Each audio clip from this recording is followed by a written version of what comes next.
My husband smirked when I walked into court without a lawyer, convinced I was about to lose everything. But the moment his attorney reviewed a single document, his confidence vanished. What happened next exposed a secret neither of them expected and changed the entire case. Before I continue this story, let me know where you are watching from in the comments below. Hit like and subscribe if you have ever had to stand up to a toxic family who completely underestimated your worth. My name is Maya, and I am 32 years old. Up until a sweltering Tuesday afternoon last month, I thought I was navigating a difficult but manageable marriage. I had just returned to Atlanta after a grueling 4-day conference in Washington, to my husband Julian and his status-obsessed family. I was just attending another boring tax seminar to maintain my modest accounting credentials. In their eyes, I was merely a low-level number cruncher who did bookkeeping for local nail salons and mom-and-pop grocery stores. They had no idea that my conference was actually a high-level briefing with federal agencies. I am an independent forensic accountant, a specialized financial investigator, contracted to track dark money, expose corporate embezzlement, and build cases against white-collar criminals. I kept my true career and my substantial income hidden to protect Julian's fragile ego. He needed to be the undisputed provider, the brilliant investment executive who rescued his wife from her working-class background. I played the role of the quiet, unassuming wife because I loved him and valued our marriage over my own pride. I was about to learn just how misplaced that loyalty truly was. The oppressive Georgia heat shimmered off the asphalt as my rideshare pulled into our exclusive Buckhead neighborhood. Our home was a magnificent $1.2 million red brick estate surrounded by ancient oak trees and a manicured lawn that looked like a velvet carpet. I had paid the entire down payment myself through a shell corporation, letting Julian believe his bonus had somehow covered the massive expense.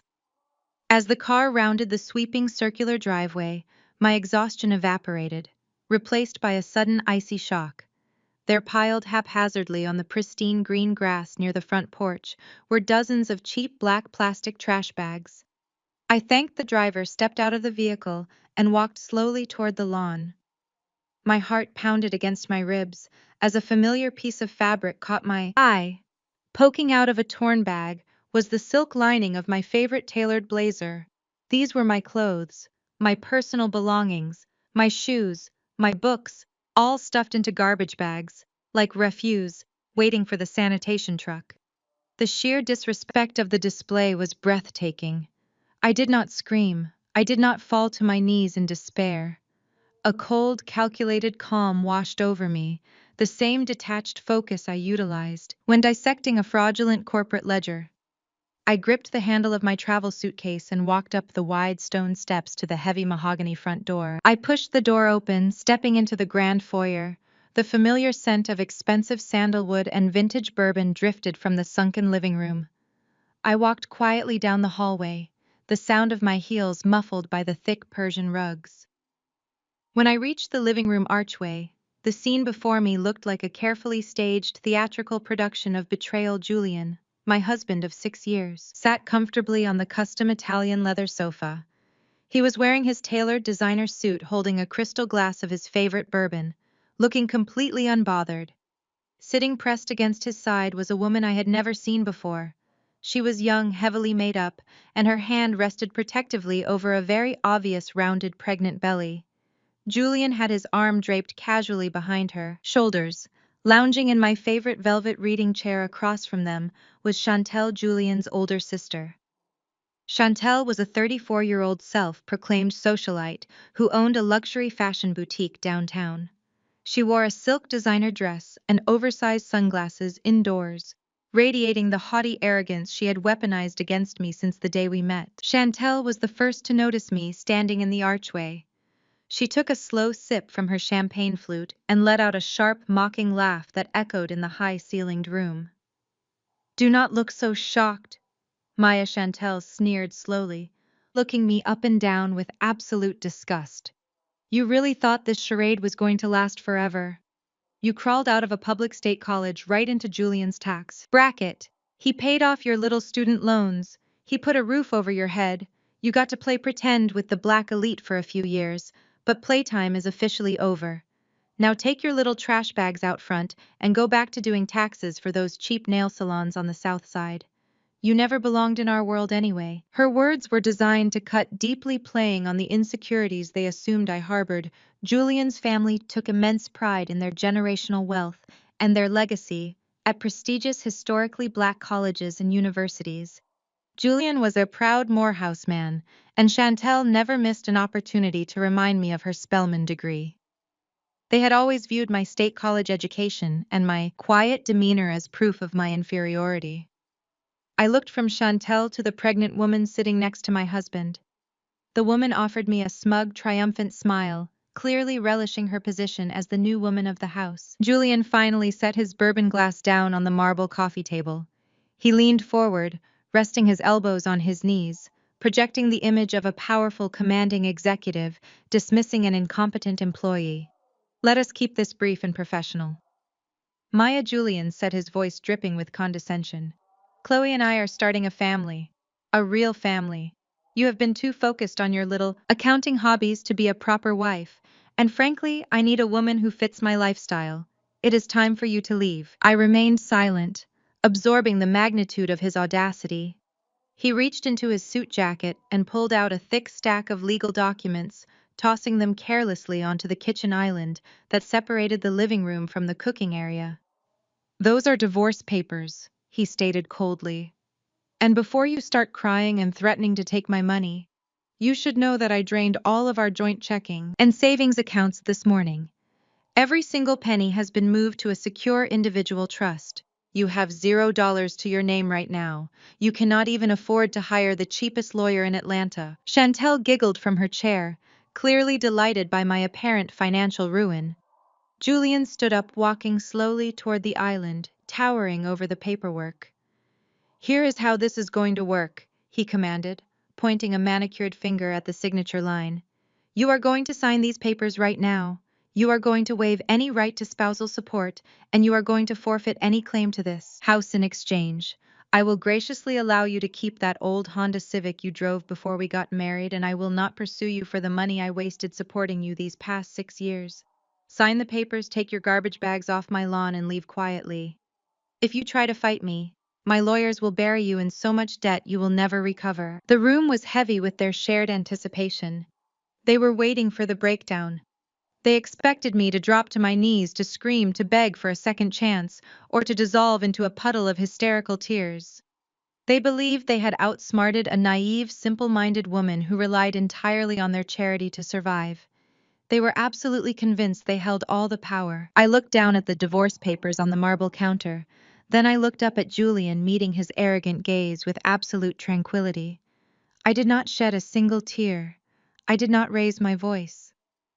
Instead, a slow, genuine smile spread across my face. It was the kind of smile that made Julian flinch just slightly, as a flicker of confusion crossed his features. I reached into my handbag and pulled out my smartphone.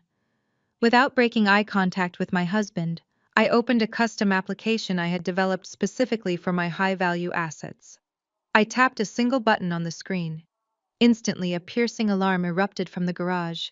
His prized Porsche was dead. I smiled.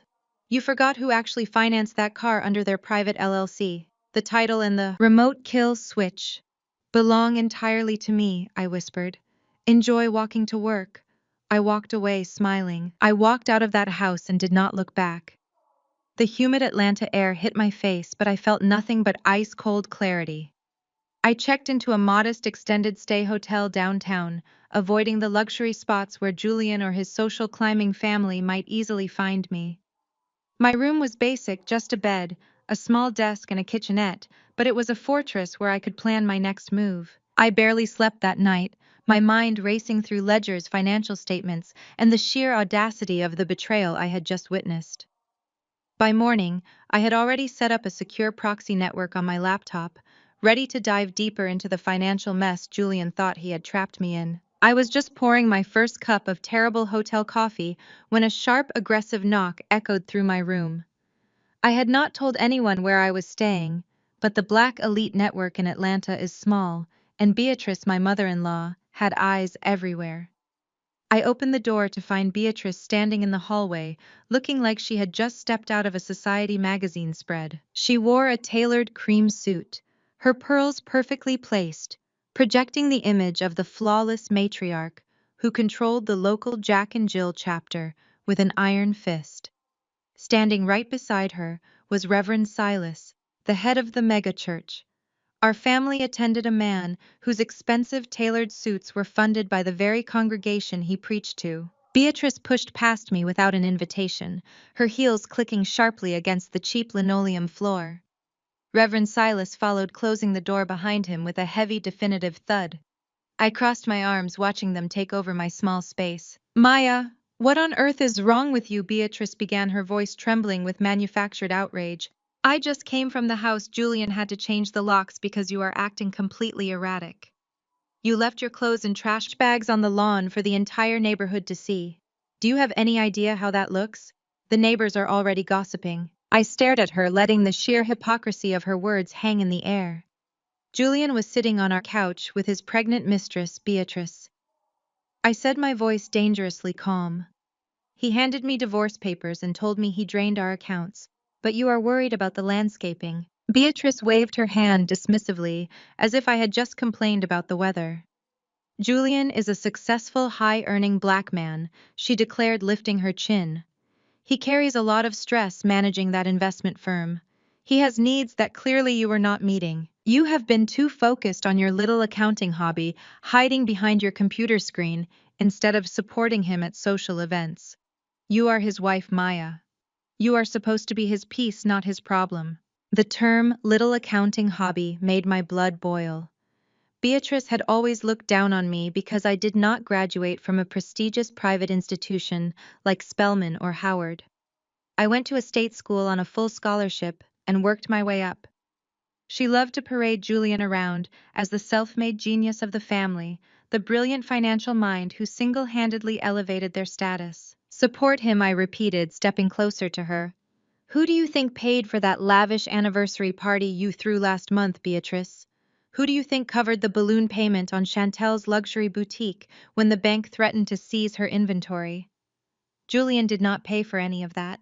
I did. I pulled the money from my private consulting contracts to keep this family from drowning in debt while you all played rich for the cameras. Beatrice scoffed, her expression hardening.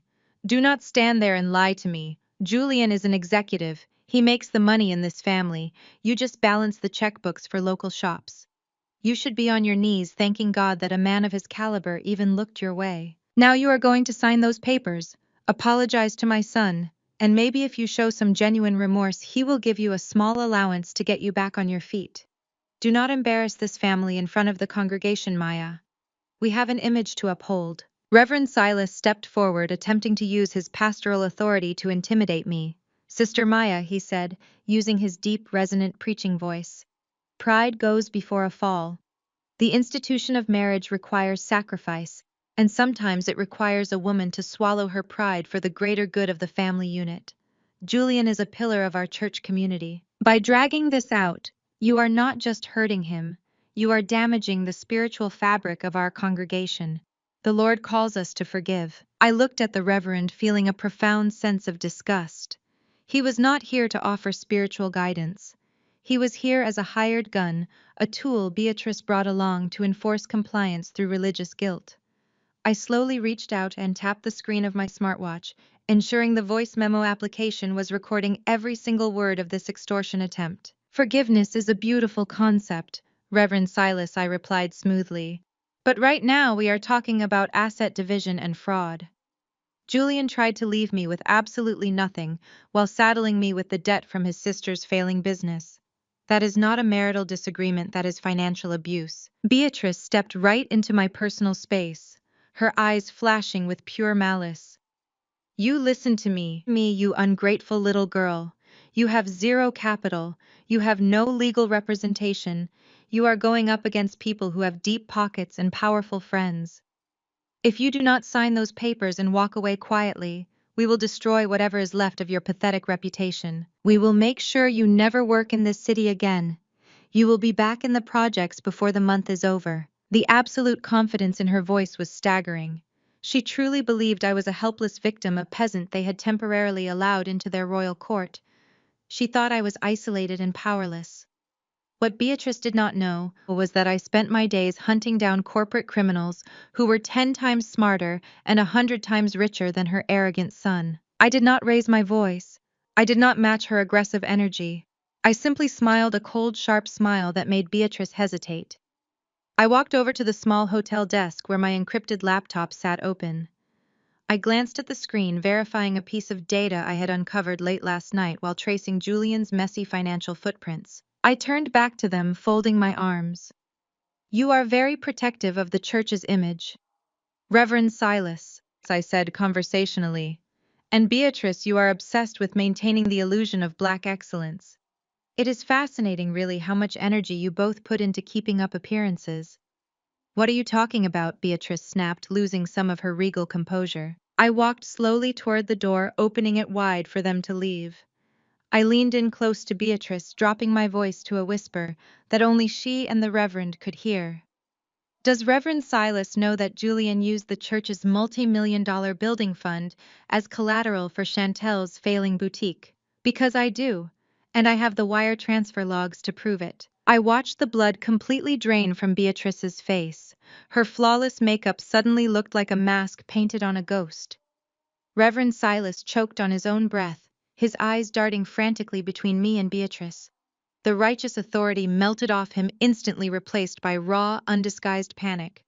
"Have a blessed day," I said. I slammed the door in their faces. I stood alone in the quiet hotel room, listening to their hurried footsteps retreating down the hallway.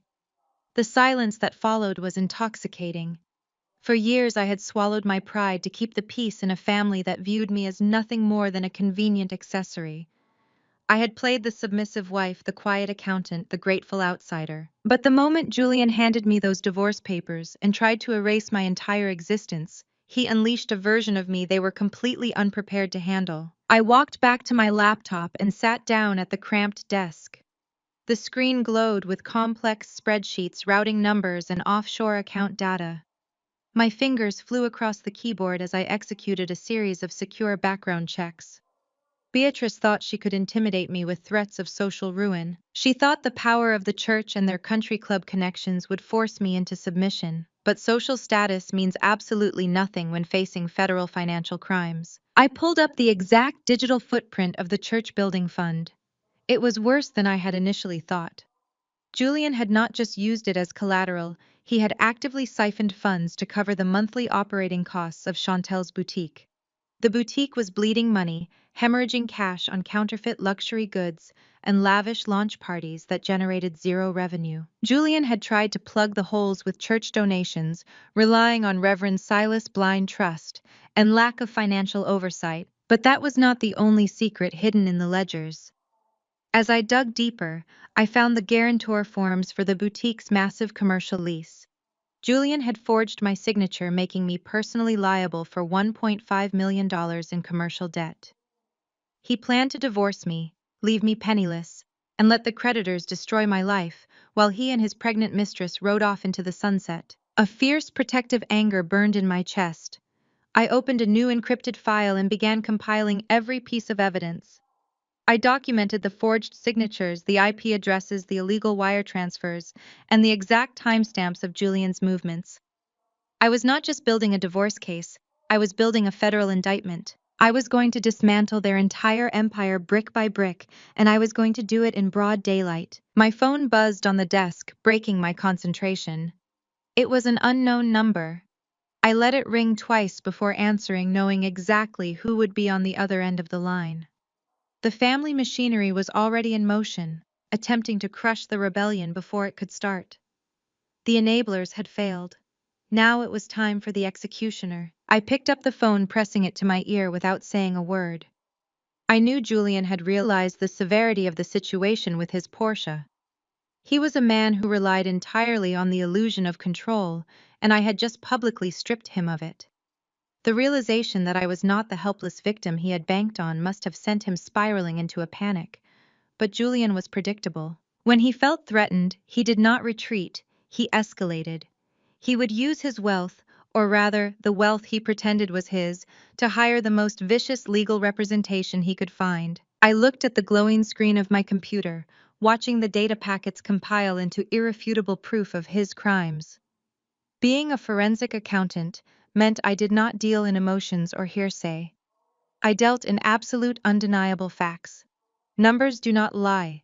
They do not care about your social standing, your designer suits, or your country club memberships.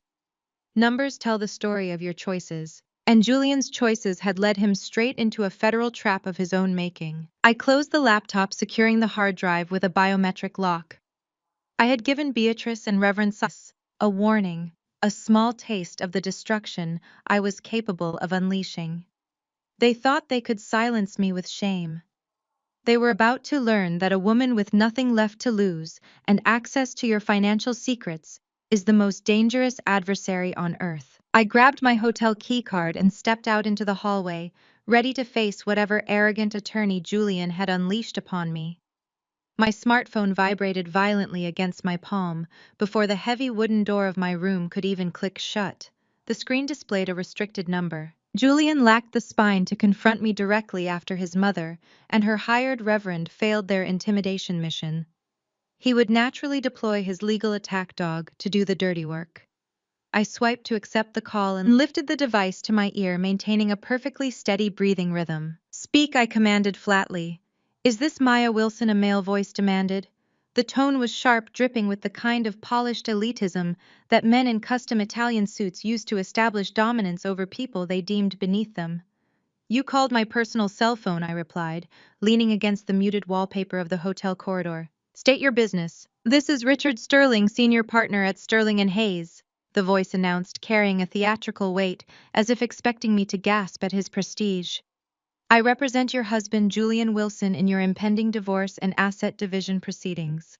I am contacting you as a courtesy, Maya. Julian informed me that you chose to behave erratically this morning, refusing to sign the amicable separation agreement he generously prepared.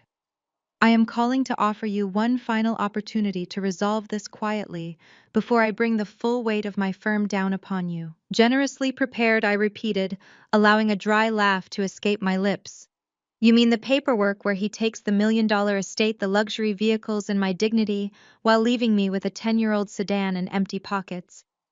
If that is your definition of generosity, Mr. Sterling, I would hate to see your definition of robbery." Sterling exhaled sharply, clearly annoyed that I was not cowering. "You need to understand your position, young lady. Julian has officially filed a motion to sever his financial liability from your disastrous business dealings." My business dealings?" I asked, my voice dropping an octave. "Do not play ignorant with me," Maya Sterling snapped. "We have the fully executed financial guarantor forms. You signed as the primary liability holder for the commercial lease and the operational credit lines tied to Chantel's boutique. That business is currently operating at a catastrophic loss. Since you are the guarantor, Julian is legally petitioning the court to saddle you with the entirety of that debt. $1.5 million to be exact." I stood frozen in the hallway. Julian had not merely drained our joint accounts, he had actively forged my signature to make me the fall guy for his sister's massive financial negligence. He intended to walk away clean while leaving me to face absolute financial ruin. Sterling took my silence as submission. His voice softened into a sickeningly patronizing croon. "You have zero capital, no legal representation, and you are up against the top firm in Atlanta. Surrender now, or you will be paying off your sister-in-law's designer inventory for the rest of your life. Sign the original documents Julian provided, and we will withdraw the debt motion. Fight us, and I will personally see to it that your wages are garnished until you are 60 years old. Have I made myself perfectly clear?" I did not yell. I did not hurl insults. I simply pressed the end call button, terminating his arrogant monologue mid-sentence. I turned around, swiped my keycard, and walked right back into my hotel room. I secured the deadbolt fastening and pulled the blackout curtains tightly shut. The time for playing the passive discarded wife was officially over. I walked over to my desk and unzipped the hidden false bottom of my leather travel tote. I pulled out my secondary laptop. It was not the cheap commercial brand Julian thought I used for bookkeeping. This was a heavy matte black machine encased in military-grade titanium.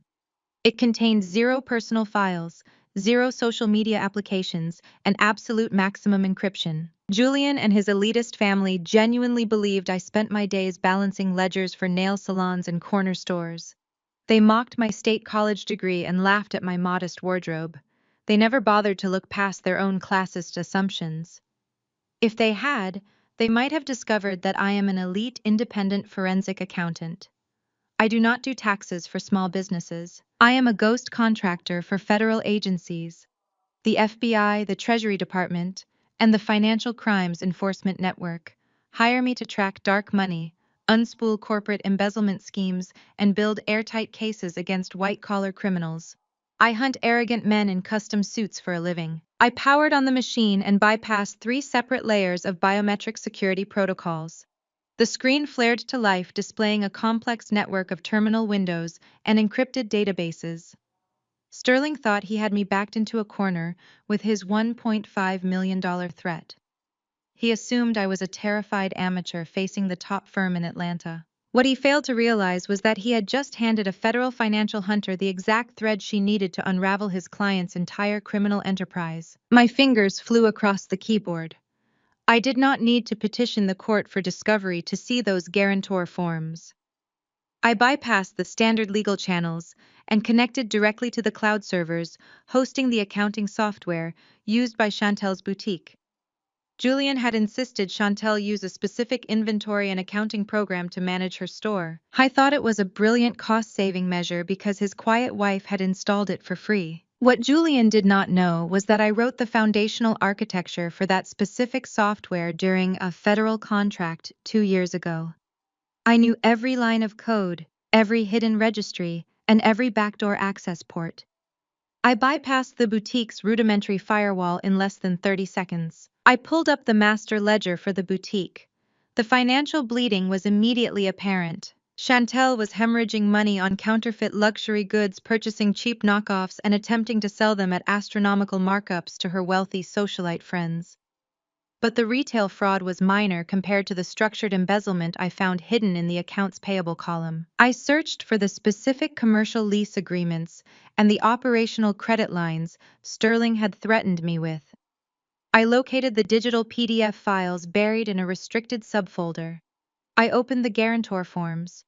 There, staring back at me, was my own signature perfectly rendered at the bottom of the page. To an untrained eye or a lazy divorce attorney, it looked flawless. But Julian was fundamentally lazy. He had not printed the document and forged my name by hand. He had used a digital signature rendering tool to copy and paste my e-signature from a joint tax return. I opened my terminal window and ran a deep metadata extraction protocol on the forged PDF. Every digital action leaves a footprint. When you apply an electronic signature to a secure financial document, the software automatically logs the exact timestamp, the device, MAC address, and the geolocation IP address of the machine executing the signature. Lines of green code scrolled rapidly down my black screen as the software stripped away the document's encrypted layers. I watched intensely, waiting for the registry to reveal its secrets. The program chimed softly, the metadata displayed in crisp, glowing text. The signature had been applied on October 14th at 2:14 in the morning. I checked the device registry. It was not signed from my computer, or even from the boutique. The MAC address perfectly matched Julian's personal MacBook Pro. I ran a trace on the IP address, routing the location data through a satellite mapping tool. The geographic coordinates locked onto a luxury apartment building in Midtown Atlanta.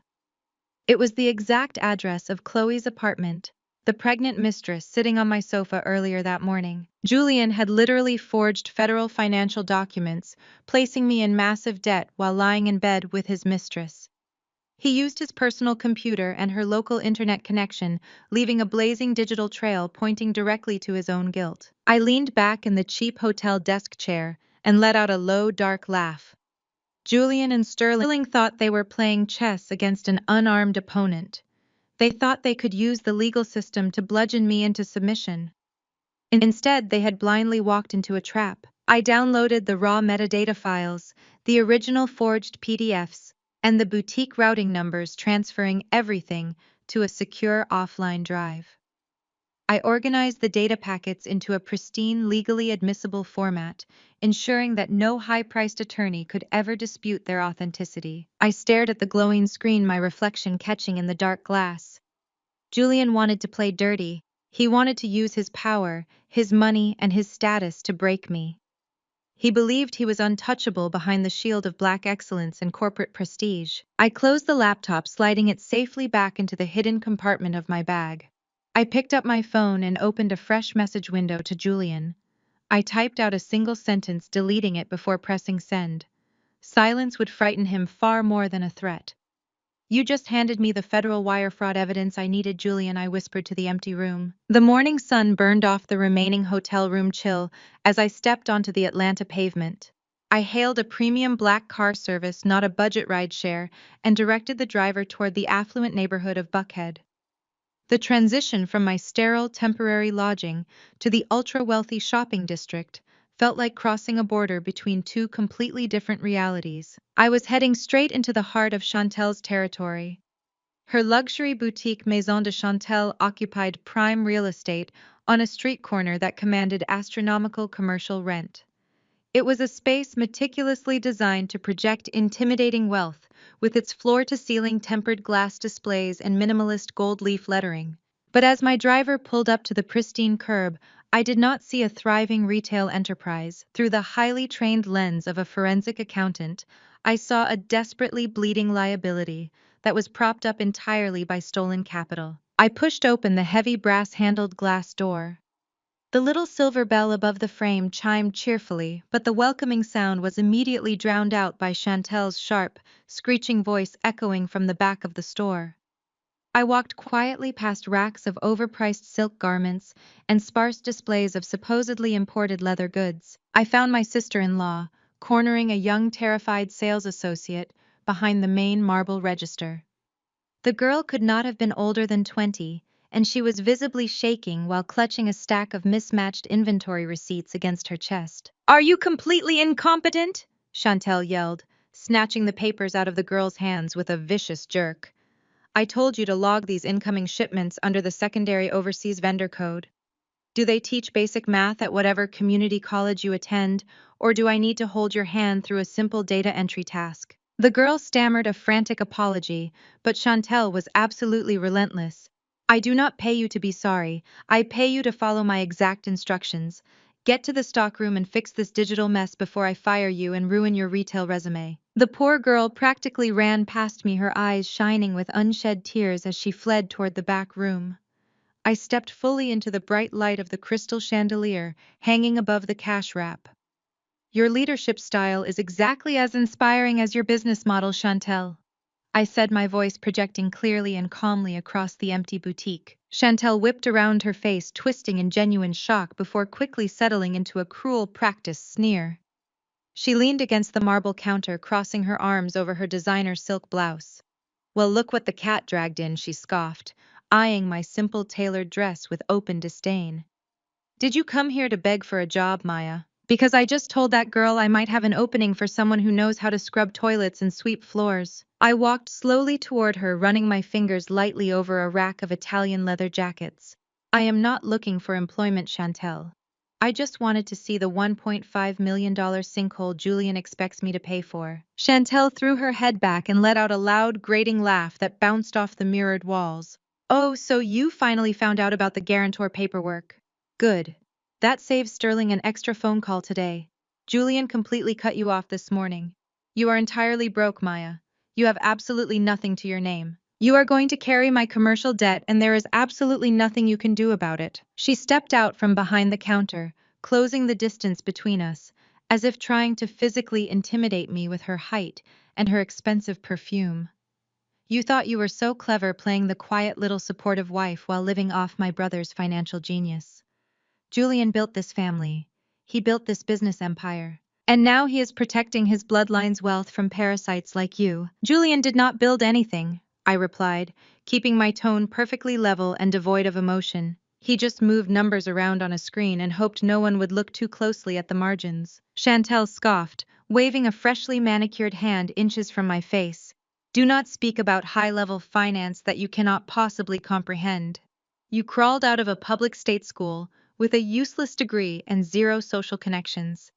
This family has a legacy that spans generations. My grandfather built real estate across the South. Julian dominates the corporate investment sector. I hold a degree from Spelman and run a premier luxury destination for Atlanta's elite. We are the definition of Black excellence, Maya. You are just a working-class charity case we allowed to sit at our dinner table. She gestured wildly at the racks of clothing and the illuminated display walls. You do not even know what true luxury is. You probably still shop at discount outlets and pretend you cannot tell the difference. I turned my attention fully to a display of highly coveted designer handbags resting on a backlit acrylic shelf. I picked up a cherry red leather tote that was supposedly retailing for $4,000. I ran my thumb along the interior seam, feeling the stiff, cheap industrial glue holding the fabric lining together. I checked the gold hardware, noting the slightly uneven brass plating and the glaring lack of a proper serial number stamp inside the interior pocket. True luxury, I mused, turning the counterfeit bag over in my hands, inspecting the sloppy machine stitching. Is that what we are calling imported, mass-produced knockoffs now, Chantel? Her eyes widened for a fraction of a second, her internal panic barely concealed before she masked it with loud, theatrical outrage. Put that down immediately. You cannot afford to breathe on that bag, let alone handle it with your greasy fingers. I set the fake bag back on its pristine pedestal. The pieces of the financial puzzle clicked together perfectly in my mind, forming a crystal-clear picture of federal wire fraud. Julian was washing his stolen investment pension funds through Chantel's store by creating fake inventory invoices. He would transfer the embezzled corporate cash to the boutique, claiming it was for high-end merchandise acquisition. Chantel would buy cheap counterfeits from overseas suppliers, pocket a massive fraction of the cash to keep her lavish lifestyle afloat, and then log the sales as legitimate luxury transactions to clean the dirty money. It was a classic rudimentary money laundering scheme, wrapped tightly in a facade of elite socialite status. They were not just arrogant, they were incredibly and dangerously sloppy. I think I will purchase something a bit more my speed, I said, walking over to a small glass bowl near the register, filled with branded promotional accessories. I picked up a simple metal keychain stamped with the boutique's stylized logo. This $20 trinket should do just fine. Chantel rolled her eyes, heavily moving back behind the register to ring me up. Paying with loose change from your sofa cushions, Maya. Or are you hoping I will just give it to you out of pity since your husband locked your debit cards? I reached into my handbag and pulled out a sleek, heavy metal black card. It bore no commercial bank logo and no identifying markers other than a specialized embedded microchip. It was a highly secure federal expense account card linked directly to my independent forensic contracting firm. It was the card issued to me by the very agencies that hunted people like Julian and Chantel. I handed the heavy card to Chantel. She snatched it from my fingers, swiping it aggressively through her point-of-sale terminal reader. The moment the magnetic strip registered, the entire digital cash register system froze completely. The monitor screen flickered, turning a solid glaring white, before a stream of green diagnostic code began scrolling rapidly across the display. Chantel slammed her palm against the side of the machine, her frustration peaking. What did you do to my register? What is wrong with your cheap plastic card? The terminal chimed loudly, completely overriding the store's soft background music. My custom security bypass code embedded in the card's chip had just perfectly interfaced with the accounting software I originally built for her store years ago as a favor to Julian. I had just initiated a remote download of her entire unedited daily transaction log right into my secure cloud server. The card is perfectly fine, Chantel, I said, retrieving the heavy metal rectangle from her trembling fingers as the machine reset itself. Your system just recognized a superior operating protocol and needed a moment to catch up. Chantel was frantic now, pressing buttons on the frozen screen, trying desperately to get her operating system back online before she lost her morning sales data. Get out of my store, she demanded, her voice rising in genuine panic. Get out right now before I call mall security and have you arrested for criminal vandalism and trespassing. I picked up my $20 keychain and leaned directly over the cold marble counter. I deliberately invaded her personal space, dropping my voice to a sharp, precise whisper that cut right through her rising hysteria. You should really check your inventory logs, Chantel. The IRS Criminal Investigation Division has a funny habit of aggressively auditing boutiques that report $2 million in sales with zero imported freight records to match. Chantel gasped sharply, stepping backward as if I had physically struck her across the face. She stumbled in her high heels, and her elbow caught the edge of a tall glass display case filled with expensive counterfeit perfumes.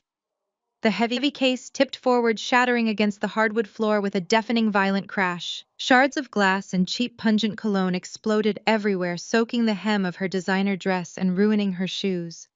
She stood frozen amid the sparkling wreckage, her mouth hanging open in pure, unadulterated shock. I turned my back on the destruction and walked out the heavy glass door, leaving her drowning in the reality of her own ruined empire. The crisp afternoon air hit my face as I walked away from the shattered glass and ruined inventory of Maison de Chantel. I did not need to be a fly on the wall to know exactly what was happening next. Chantel would be scrambling for her phone, her manicured fingers slipping on the screen as she dialed her brother in absolute hysterics. Julian would answer, expecting a routine update on their money laundering operation, only to hear that his quiet, unassuming wife possessed a federal black card and intimate knowledge of their fraudulent imports. Julian operated strictly on the illusion of control, and I had just dismantled his fake empire. Panic would be setting in like a fast-acting poison. He would react with blind, arrogant aggression. He would call Richard Sterling and demand that the divorce proceedings and the debt transfer motion be expedited immediately. He would want me crushed before I could mount any defense. He wanted a swift execution. I was counting on it. I spent the next 2 days organizing my digital evidence into an impenetrable fortress of data. Every forged signature and routed IP address was categorized and cross-referenced. I built a financial timeline so damning that a first-year law student could use it to secure a federal conviction. By Thursday morning, I decided I needed a change of scenery from the hotel room. I walked 3 blocks to a high-end independent coffee shop in Midtown, taking a seat at a small corner table facing the door. I ordered a black coffee and opened my encrypted laptop, running a final diagnostic on the metadata files. I knew Julian would find me. My phone was untraceable, but I had deliberately used my old personal credit card, the one still tethered to our frozen joint accounts, to pay for the coffee. It would send an automatic ping to his phone, acting as a digital flare signaling my exact location. I was inviting the ambush. Less than 20 minutes later, the heavy glass door of the coffee shop swung open violently. Julian stormed inside. He was wearing one of his custom-tailored navy suits, but the immaculate presentation was ruined by the frantic energy rolling off him. His tie was slightly askew, and a fine sheen of sweat coated his forehead, despite the cool air conditioning of the cafe. He scanned the room, his eyes locking onto me with a mixture of intense relief and burning rage. He marched across the polished concrete floor, drawing curious glances from the patrons at the adjacent tables. He did not care about the audience. He needed a public victory to soothe his bruised ego. He stopped right in front of my small table, looming over me to cast a shadow across my laptop screen. He slammed a thick, heavy manila folder down onto the wooden surface. I did not flinch. I slowly raised my eyes from the screen, taking in his flushed face and the aggressive set of his jaw. "You really thought you could hide from me, Maya?" he demanded, his voice raised loud enough to ensure the surrounding tables could hear his dominant tone. "You thought you could run around the city terrorizing my sister and locking down my vehicle without facing the consequences. You have completely lost your mind." I kept my hands resting lightly on the keyboard, projecting absolute calm. "I am sitting in a crowded coffee shop, Julian, paying for a cheap beverage with a traceable card. I am not hiding from you. I was waiting for you." He scoffed, leaning closer, placing both hands flat on the table. "You are delusional. You are playing a game you do not understand. My legal team has worked around the clock to expedite the hearings. That folder contains your official court summons for Monday morning. We pushed the docket forward. We are severing my financial liability from your disastrous choices." He tapped the thick folder with a harsh, aggressive rhythm. "You are going to court, Maya. You are going to stand in front of a judge and answer for the $1.5 million in commercial debt you guaranteed for that boutique. You thought you could scare Chantel with empty threats about the IRS, but you have no proof of anything. You are just a bitter, discarded wife, trying to cause trouble because you cannot handle the fact that I am moving on to a better life." I stared at him, letting his arrogant monologue wash over me without reacting. He wanted me to cry. He wanted me to beg for more time. He wanted me to panic at the sight of the expedited court documents. He was feeding on the anticipation of my total breakdown. "Open it," Julian commanded, pointing a sharp finger at the folder. "Open it and sign the acknowledgement of service right now." I brought a pen. He reached into his breast pocket and produced a heavy silver fountain pen, tossing it onto the table. It clattered loudly against the wood. The surrounding cafe patrons were now openly watching the spectacle Julian had created. They saw a powerful, wealthy executive putting his erratic wife in her place. They had no idea they were watching a dead man walking. I did not break eye contact with him. I did not open the folder to read the extensive legal threats Richard Sterling had undoubtedly drafted to intimidate me. I simply picked up the heavy silver pen, pulled the document slightly toward me, and signed my name in a smooth, unbroken motion right on the front cover, acknowledging receipt of the summons. I placed the pen down and slid the folder back across the table. "I am glad you rushed this, Julian," I said, my voice perfectly conversational. "It saves me the trouble of hunting you down and filing the motions myself. Monday morning works perfectly for my schedule." Julian's face contorted in confusion. He stared at my signature on the cover of the folder, his brain struggling to process my lack of resistance. He had prepared for a fight. He had prepared for tears. He had no protocol for immediate calm compliance. The reality that I was not afraid of his high-priced lawyers was deeply unsettling to his fragile ego. He quickly masked his confusion with a loud, mocking laugh, snatching the folder off the table. "You are putting on a brave face, Maya, I will give you that. But it is pathetic. You have absolutely no capital. You have no legal representation. You are going to walk into that courtroom on Monday morning completely isolated." He leaned down, bringing his face inches from mine, his breath smelling faintly of expensive scotch and raw panic. "You are walking into a slaughterhouse alone, Maya. Richard Sterling is going to tear you apart on the stand. He is going to present the signed guarantor forms, and the judge is going to ruin your life. You will be drowning in debt forever." I closed my laptop with a soft, definitive click, securing the biometric lock. I picked up my coffee cup and took a slow, deliberate sip, savoring the bitter, dark roast. I let the silence stretch out, forcing Julian to wait for my response, forcing him to endure the weight of my total indifference. I set the cup down and looked directly into his eyes. The false bravado was slipping from his expression, replaced by a creeping, terrifying realization that he had severely miscalculated my capabilities. "Make sure Sterling brings the original copies of Chantel's loan applications to court," I said, my voice dropping to a low, razor-sharp whisper. "The ones signed on October 14th. Julian's entire body went rigid. The mocking smirk instantly vanished from his lips, replaced by a look of sheer, unadulterated terror. The color drained from his face, leaving him looking pale and sickly under the warm cafe lighting. His mouth opened slightly, but no sound came out. How could she possibly know the exact date he forged the documents? The question was written plainly across his shocked expression. He knew he had applied that digital signature in the dead of night inside Chloe's apartment. He knew there were no witnesses. He believed his crime was perfectly hidden behind layers of digital anonymity. I had no idea that I could track his metadata footprint with terrifying precision. I stood up from the table, smoothing the skirt of my dress. I slung my heavy encrypted bag over my shoulder and stepped around him. Julian remained frozen, his hand gripping the manila folder so tightly his knuckles were turning white.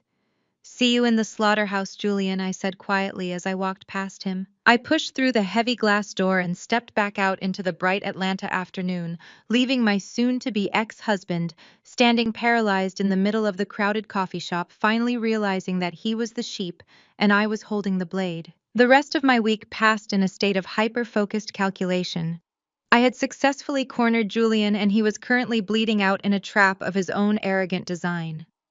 But to truly dismantle his empire of lies, I needed a public arena. I needed the exact stage he used to project his false image of Black excellence. That stage was the annual HBCU Alumni Gala, held at the towering Waldorf Astoria in downtown Atlanta. Julian had purchased a VIP table months ago. He planned to use the night to court high-level venture capitalists and secure the final round of funding for his bloated investment firm. More importantly, Julian was using the gala to debut his new life. He arrived with his mother, Beatrice, his sister Chantal, and his pregnant mistress Chloe, draped on his arm. They were parading through the grand ballroom, a unified front of elitism, actively selling the narrative that I was a tragic mistake Julian had finally corrected. I knew Beatrice had spent the entire cocktail hour whispering to the city's matriarchs about my supposed mental breakdown. She was laying the groundwork to ensure my social exile. They wanted to humiliate me by proxy proving to Atlanta society that the Wilson family had excised their working-class tumor. I did not arrive looking like the defeated broken woman they expected. I stepped out of my hired car and handed my coat to the valet, wearing a custom-tailored emerald green silk gown. It was a masterpiece of understated luxury, devoid of the flashy, oversized designer logos Chantal and Beatrice favored. My hair was styled in a flawless, sleek press, and I wore a single pair of authentic diamond drop earrings. I looked like money. Real quiet generational wealth that did not need to shout to be recognized. I bypassed the standard registration line, flashing my digital VIP credential to the host, and walked through the heavy gilded doors of the main ballroom. The cavernous room was a sea of tailored tuxedos and sequined gowns, bathed in warm amber lighting and the soft hum of a live jazz quartet. I did not immediately seek out my estranged husband. Instead, I scanned the room for the real power players.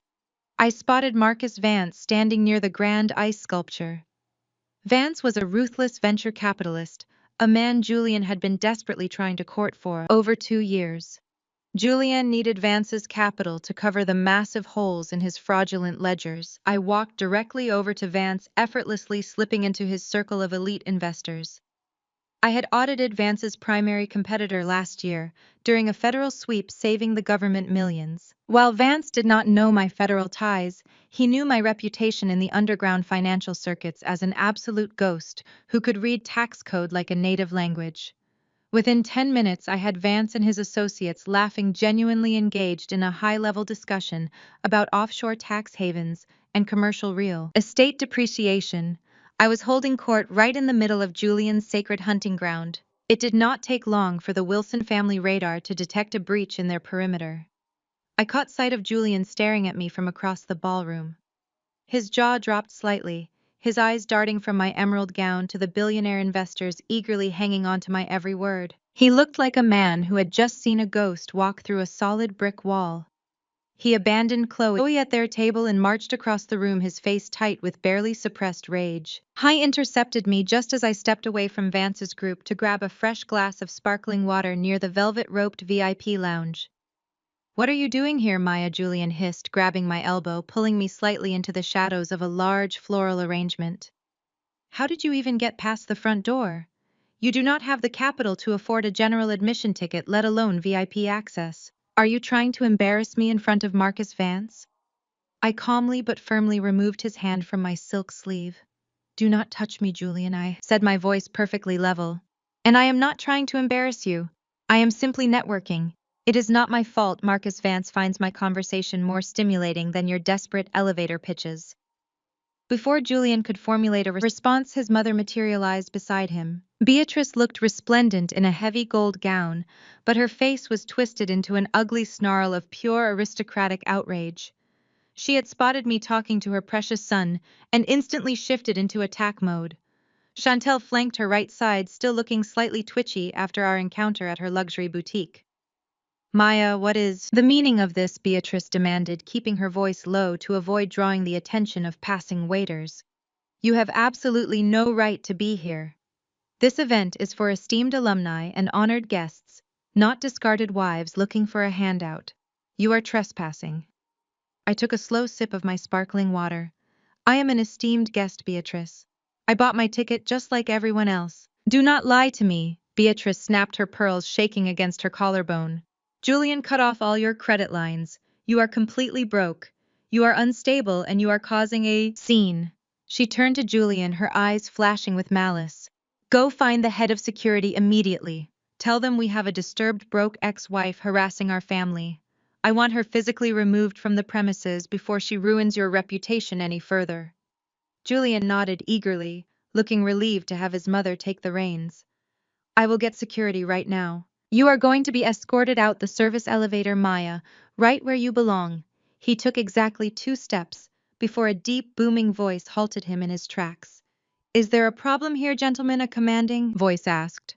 We all turned to see Arthur Sterling walking toward us.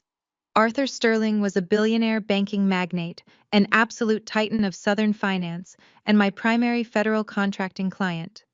He was the keynote speaker for the evening and arguably the most powerful man in the state of Georgia. Julian immediately straightened his posture, his anger vanishing behind a slick, obsequious corporate smile. "Mr. Sterling," Julian said, extending his hand enthusiastically. "Julian Wilson from Wilson Investments. It is an honor, sir. There is no problem at all. We were just dealing with a minor security issue regarding an uninvited guest." Arthur Sterling completely ignored Julian's outstretched hand. He stepped past the arrogant executive and smiled warmly at me. "Maya, what a wonderful surprise," he boomed, wrapping me in a brief paternal hug. "I was hoping you would attend tonight. I was just telling the board of directors about the incredible forensic restructuring you executed for our offshore subsidiaries last quarter." Julian choked on a breath, his extended hand dropping awkwardly to his side. Beatrice stared at the billionaire banking magnate as if he had just sprouted a second head. Chantel looked like she was ready to be physically sick. I smiled warmly at Arthur. "Thank you, Arthur. I appreciate the invitation to your private table tonight. I was just catching up with my soon-to-be ex-husband and his lovely family." Arthur turned his piercing gaze toward Julian and Beatrice. His expression turned instantly freezing. "Ex-husband," he repeated the words, dripping with dangerous judgment. "Well, Mr. Wilson, if you are foolish enough to lose my most valued financial strategist, I seriously question your business acumen. Maya possesses the most brilliant financial mind I have encountered in 30 years. Anyone who considers her an uninvited guest at my gala is woefully misinformed." The silence that fell over the Wilson family was absolute. Beatrice opened her mouth, but no sound emerged. Her entire social hierarchy had just been demolished in front of the most powerful man in the room. Julian looked physically ill, his eyes darting frantically between Arthur and me, finally comprehending the sheer magnitude of his miscalculation. He had brought a knife to a nuclear launch. Arthur patted my shoulder gently. "I will be at the main table, Maya. Come join me when you are finished shedding this dead weight." As Arthur walked away, Julian stared at me, his mouth opening and closing like a suffocating fish. Chloe, his pregnant mistress, wandered over, looking confused by the heavy tension. I set my water glass down on a passing waiter's tray and adjusted my clutch. "Enjoy the champagne, Julian." "Julian," I said, my voice carrying perfectly over the jazz music, "because by tomorrow afternoon your accounts will be seized by federal agents, and she is going to leave you the minute the black card bounces."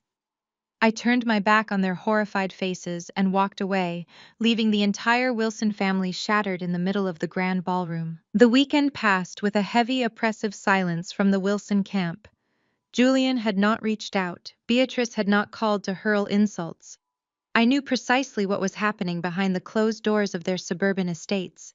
They were regrouping. They were convincing themselves that my connection to Arthur Sterling was a fluke, an anomaly that would not save me from the brutal machinery of family court.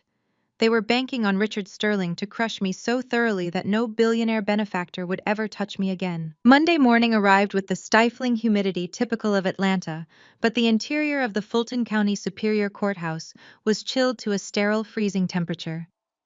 I walked through the heavy mahogany doors of Department 4B with my spine perfectly straight and my heels clicking a steady rhythmic tempo against the polished marble floor. I glanced toward the plaintiff's table and saw the entire Wilson clan assembled like minor royalty holding court.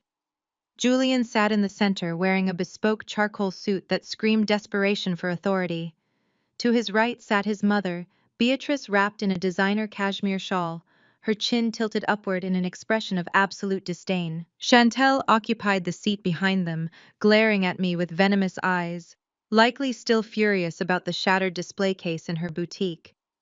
Even Chloe, the pregnant mistress, had been paraded into the courtroom, sitting softly beside Beatrice to project the image of Julian's brand new wholesome family unit. Standing at the head of their table was Richard Sterling. He was exactly as I had pictured him during our phone call. A tall, silver-haired man radiating an aura of expensive arrogance. He was busy organizing a massive barricade of thick legal binders and heavily indexed boxes. I was building a physical wall of paper meant to overwhelm and intimidate me before a single word was even spoken on the record. I walked past the gallery and approached the defendant's table. I carried no briefcase. I had no rolling cart of documents. I held only a single slim, unmarked manila folder. I placed it gently on the center of the dark wooden table and took my seat. Julian leaned back in his chair, his eyes darting from my face to the empty chairs surrounding me. The sheer arrogance that had briefly vanished at the alumni gala came rushing back to him, fueled by the sterile safety of the courtroom and the presence of his highly paid legal attack dog. He let out a loud, abrasive laugh that echoed off the high-paneled walls. "You actually showed up alone," he called out across the aisle, his voice dripping with condescension. "Where is your legal team, Maya? Where is the billionaire backing you up today? You walked into a slaughterhouse alone. No lawyer. You are completely finished. The judge is going to eat you alive and spit out the bones." I did not turn my head. I did not offer him the satisfaction of a reaction. I simply arranged my single folder so it sat perfectly parallel to the edge of the table. "You brought an entire audience to watch you lose, Julian," I replied, keeping my voice low and completely even. "I hope you warned Chloe that she will be paying your legal fees." Before Julian could snap back, the heavy wooden door behind the bench swung open. "All rise," the bailiff bellowed, causing the Wilson family to scramble to their feet. Judge Marcus Carter, a no-nonsense African-American woman with piercing dark eyes and a reputation for absolute intolerance of courtroom theatrics, took her seat at the bench. She arranged her robes, adjusted her reading glasses, and immediately leveled a stern gaze at the room. She was a woman who demanded facts, not feelings, and she possessed a judicial record of eviscerating attorneys who tried to waste her time. She looked down at the docket and then scanned the tables. "I see the plaintiff, Julian Wilson, is represented by Mr. Sterling." She shifted her gaze to my side of the aisle, her brow furrowing slightly. "Mrs. Wilson, the court record indicates you have not retained counsel. Are you expecting an attorney to join you this morning?" I stood up, ensuring my posture projected absolute respect and unshakable confidence. "No, Your Honor," I replied clearly. "I am invoking my right to represent myself pro se in these proceedings." Judge Carter folded her hands, resting them on the polished wood of her bench. "Mrs. Wilson, I must advise you that family law, particularly when it involves significant asset division and contested debt liability, is incredibly complex.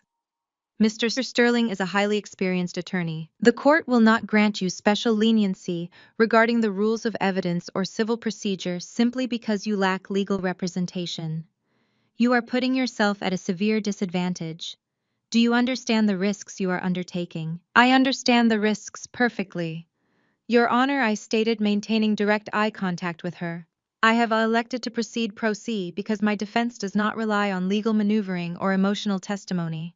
It relies solely on direct, irrefutable forensic evidence. I require no attorney to present mathematical facts to this court." A faint flicker of intrigue crossed Judge Carter's face before she nodded curtly.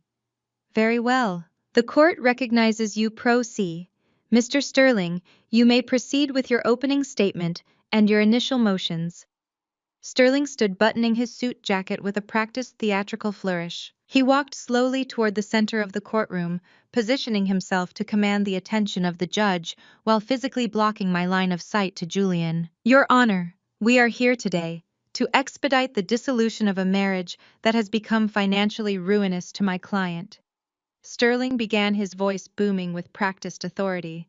"Julian Wilson is a pillar of the Atlanta business community. He is a hard-working executive who has spent years building a legacy only to have it systematically drained by a spouse who treated his success as her personal slush fund." I watched Beatrice nod in vigorous agreement from the gallery.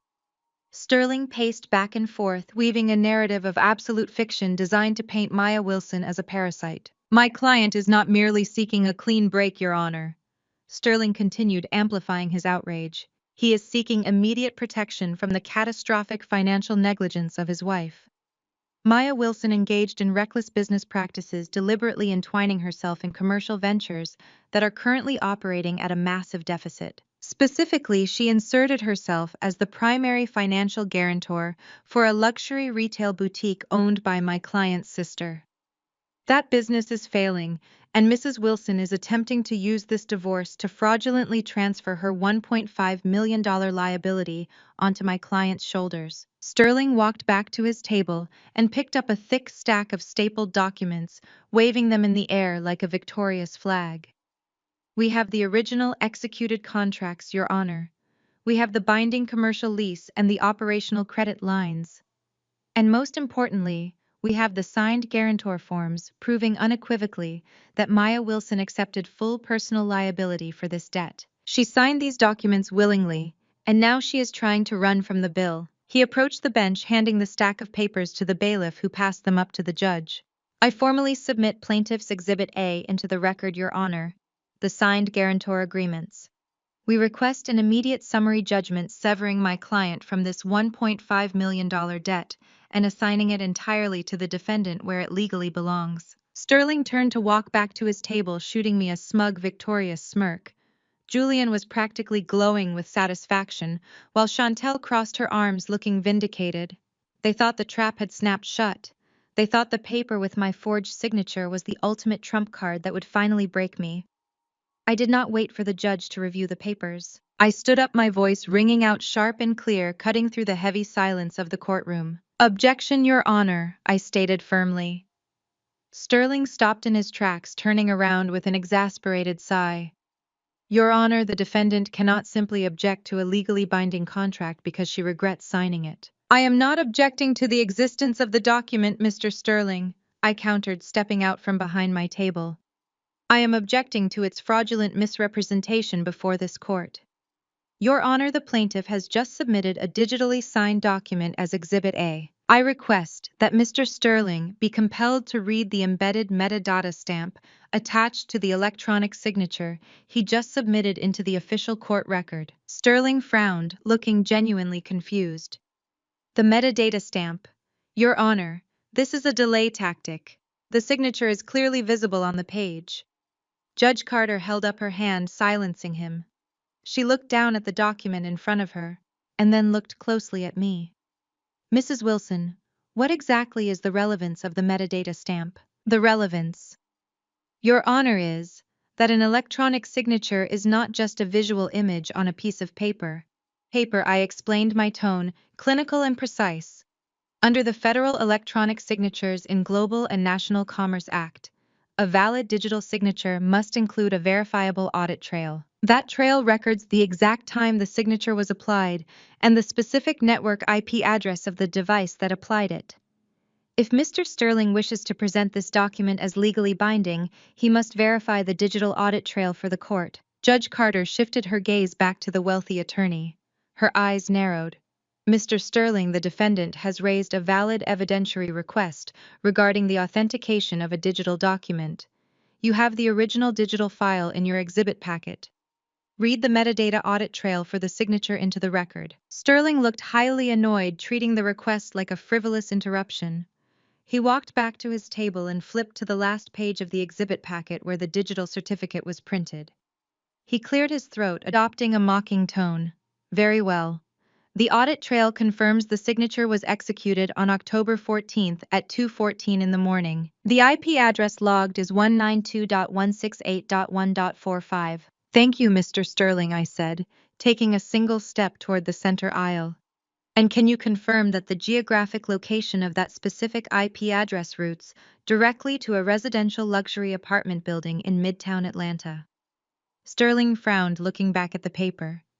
Yes, the geolocation data indicates a Midtown Atlanta residential network. But, Your Honor, I fail to see how the location of the signing invalidates the contract itself. She could have signed it from anywhere. I turned slightly, locking eyes directly with Julian. His smug expression had completely vanished. The color was rapidly draining from his face as the realization of what was happening slammed into him. She could have signed it from anywhere, I agreed, my voice echoing in the dead silent courtroom. But I did not. Because on October 14th at 2:14 in the morning, I was asleep in the master bedroom of our shared marital home in Buckhead. The IP address Mr. Sterling just read into the federal court record does not belong to me. It belongs to the Midtown apartment leased by Chloe Davis, the woman currently sitting in the second row of the gallery pregnant with my husband's child. The entire courtroom seemed to gasp in unison. Beatrice dropped her designer handbag on the floor. Chloe shrank back into her seat looking terrified. Chantel grabbed the edge of the wooden bench to steady herself. Julian sat completely frozen. His mouth hung slightly open, his eyes wide with a unique brand of terror.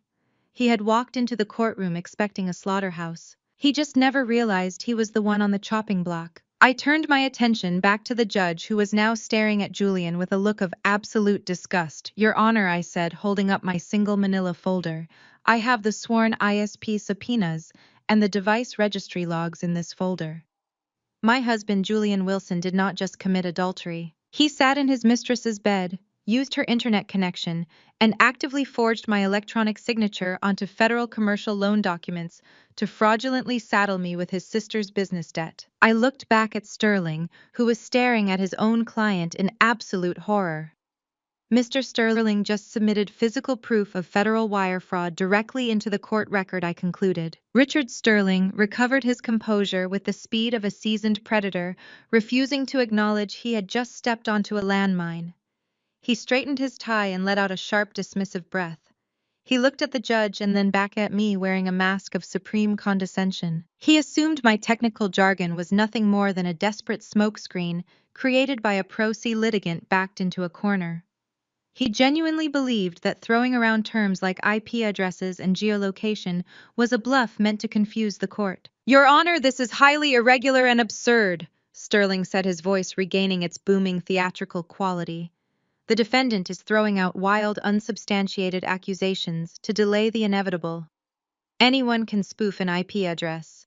It is a common parlor trick used by amateur hackers. To accuse my client, a respected businessman, of federal wire fraud based on a string of numbers printed on a digital receipt is an insult to this court." He tapped the thick binder on his table. "The signature on the document matches the defendant's known digital signature perfectly. The metadata simply records network traffic. It is meaningless technical static." Judge Carter did not look amused by his theatrics. She turned her piercing eyes back to me. "Mrs. Wilson, you have made a very serious allegation. Opposing counsel is correct that IP addresses can sometimes be masked or routed through virtual private networks. Do you possess secondary verification that ties this specific digital signature directly to the plaintiff?" I did not hesitate. I reached into my slim manila folder and pulled out a single sheet of heavy bond paper.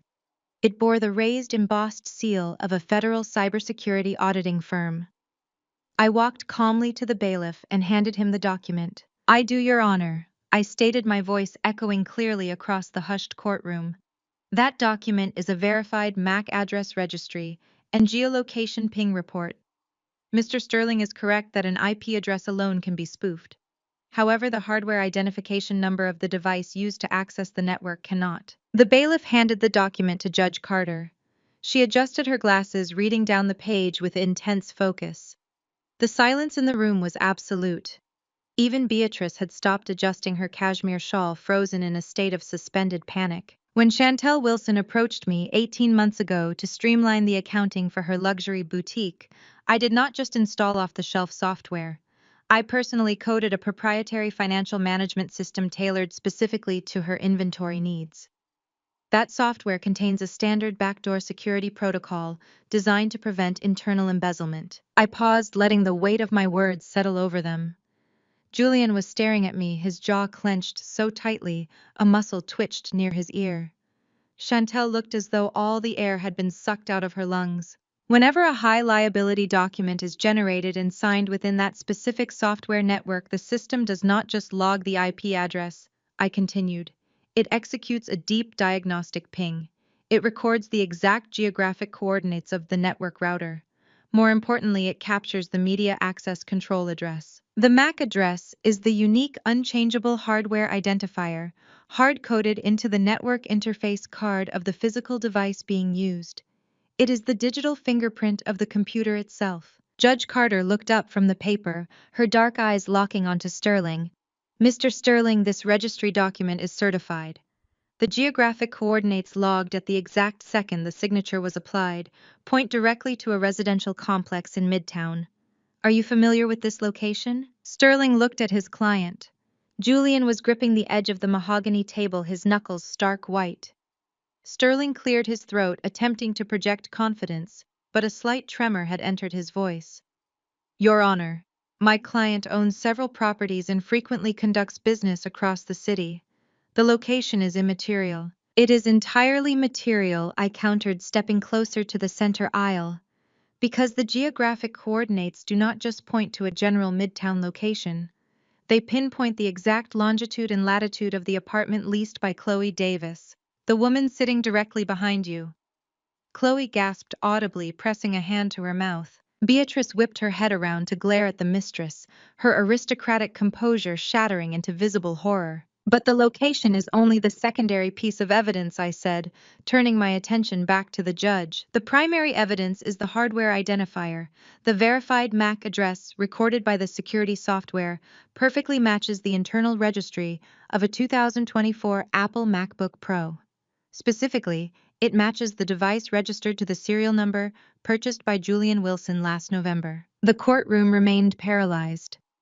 I let the silence stretch, ensuring everyone understood the inescapable trap Julian had built for himself. The signature on that guarantor form was not made from my own computer, I stated, delivering the fatal blow.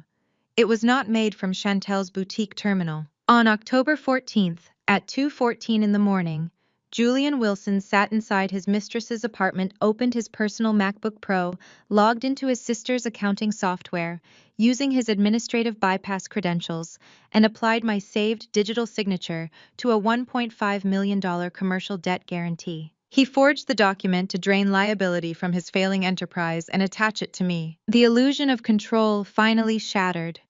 Julian could no longer maintain his facade of the composed executive. The cornered animal inside him violently took over. He pushed his chair back with such explosive force that it tipped over and crashed onto the marble floor. He leaped to his feet, his face purple with rage, pointing a shaking finger at me. "She hacked me!"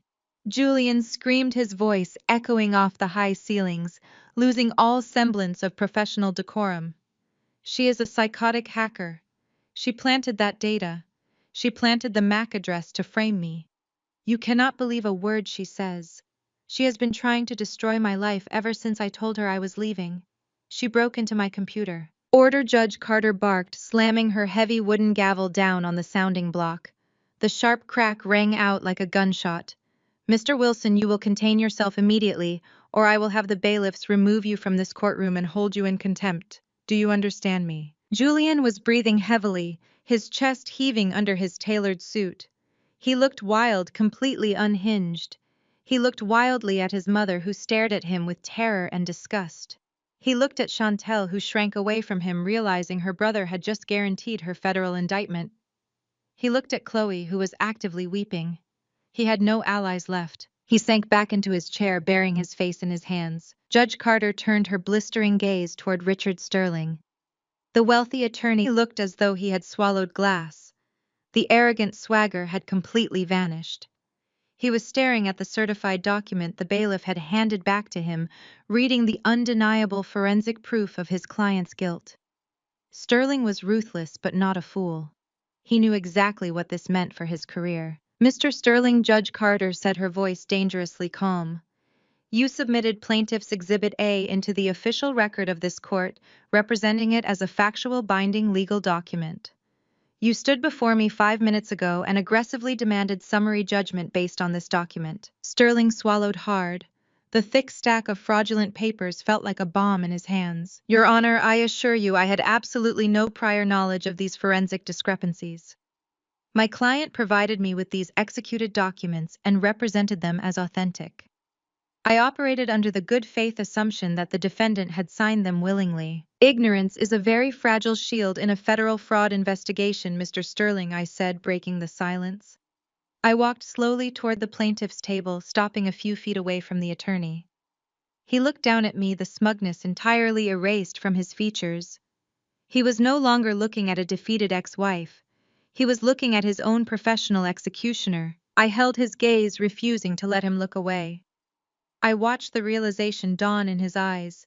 He had tethered his prestigious reputation to a man who had used him to commit a federal crime in open court. He had blindly trusted Julian's wealth and status, failing to do the basic due diligence that would have revealed the digital forgery. "Mr. Sterling," I asked, my voice dropping to a low, terrifying register, "as an officer of the court, are you aware of the mandatory federal minimum sentencing for submitting knowingly forged financial instruments during a legal proceeding?" Sterling looked down at the paper. His hands began to shake. Sterling stared at the heavy bond paper resting in his trembling hands. The color drained from his face at a terrifying speed, leaving his skin an ashen gray. He was not looking at a simple tech readout or a printout from a basic software program. His eyes widened as they locked onto the top left corner of the document. Stamped in crisp, undeniable ink was the official seal of the Federal Financial Crimes Enforcement Network, FinCEN. The realization hit him with the force of an out-of-control freight train. Maya Wilson was not merely an accountant or a bitter ex-wife trying to cause a desperate scene in family court. She was a federal operative. He had spent the last 20 minutes actively mocking a woman who possessed the security clearance and federal backing to dismantle his entire legal career with a single phone call. The heavy legal binders he had so proudly stacked on his mahogany table suddenly felt like concrete anchors tied securely to his ankles, pulling him under. He had knowingly submitted Exhibit A. He had firmly argued for its absolute authenticity before a sitting judge. He had demanded summary judgment based entirely on a document that a powerful federal financial watchdog agency had already forensically flagged as a digital forgery. The mandatory minimum sentencing guidelines for submitting knowingly forged financial instruments in a court of law flashed behind his eyes in stark neon letters. He was actively looking at disbarment, federal indictment, and a mandatory minimum of 5 to 10 years in a federal penitentiary. His prestigious reputation, his lucrative corner office, his expensive luxury vehicles, they were all evaporating into thin air right in front of him.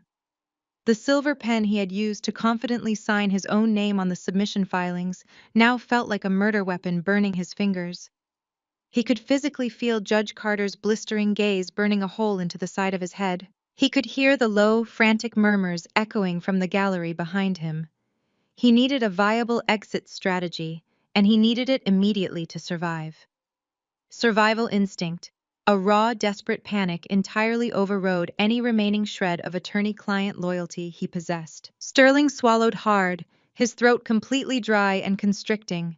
The arrogant, theatrical posture he had adopted earlier was entirely gone, shattered by the weight of federal evidence. He looked like a condemned man standing on a trapdoor, frantically waiting for the wooden lever to be pulled. He slowly lowered the certified federal document back onto the long table, treating it as if it were coated in highly explosive material that might detonate at any second.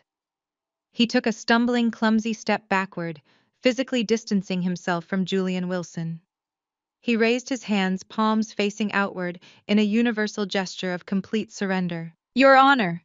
Sterling stammered, his booming courtroom voice completely replaced by a high-pitched, breathless squeak of terror. "Your Honor, I must immediately state for the official record that I was completely unaware these documents were falsified in any capacity." He pointed a trembling, sweating finger directly at Julian, actively abandoning ship without a single passing second of hesitation. "My client, Julian Wilson, swore to their absolute authenticity under penalty of perjury during our private consultations. He assured my firm that the defendant had signed these guarantor forms willingly in his presence. I operated under his direct fraudulent assurances. I am a victim of his deliberate deception, Your Honor. He handed me these files yesterday evening and demanded I submit them to the court today. I had absolutely no prior knowledge of his malicious actions regarding the digital forgery or the IP address routing. I would never knowingly present a fraudulent instrument to this court." Sterling paused, gasping loudly for air, his chest heaving under his expensive tailored suit. He looked at Judge Carter with wide, terrified, pleading eyes. Due to this egregious breach of trust and the severe ethical violations committed by my client, I am formally requesting to withdraw as his legal counsel immediately. I cannot represent a man who has actively manipulated my firm to commit perjury and federal fraud. I respectfully ask the court to release me from all obligations regarding this case, effective this exact second. He took another frantic step away, practically pressing himself against the wooden barrier separating the well from the gallery. He wanted absolutely no physical proximity to the rapidly sinking ship that was Julian. I was throwing Julian to the wolves to save his own skin, and everyone in the courtroom knew it. The courtroom erupted into absolute deafening pandemonium. Julian bolted upright, his heavy wooden chair crashing loudly against the polished marble floor for the second time today.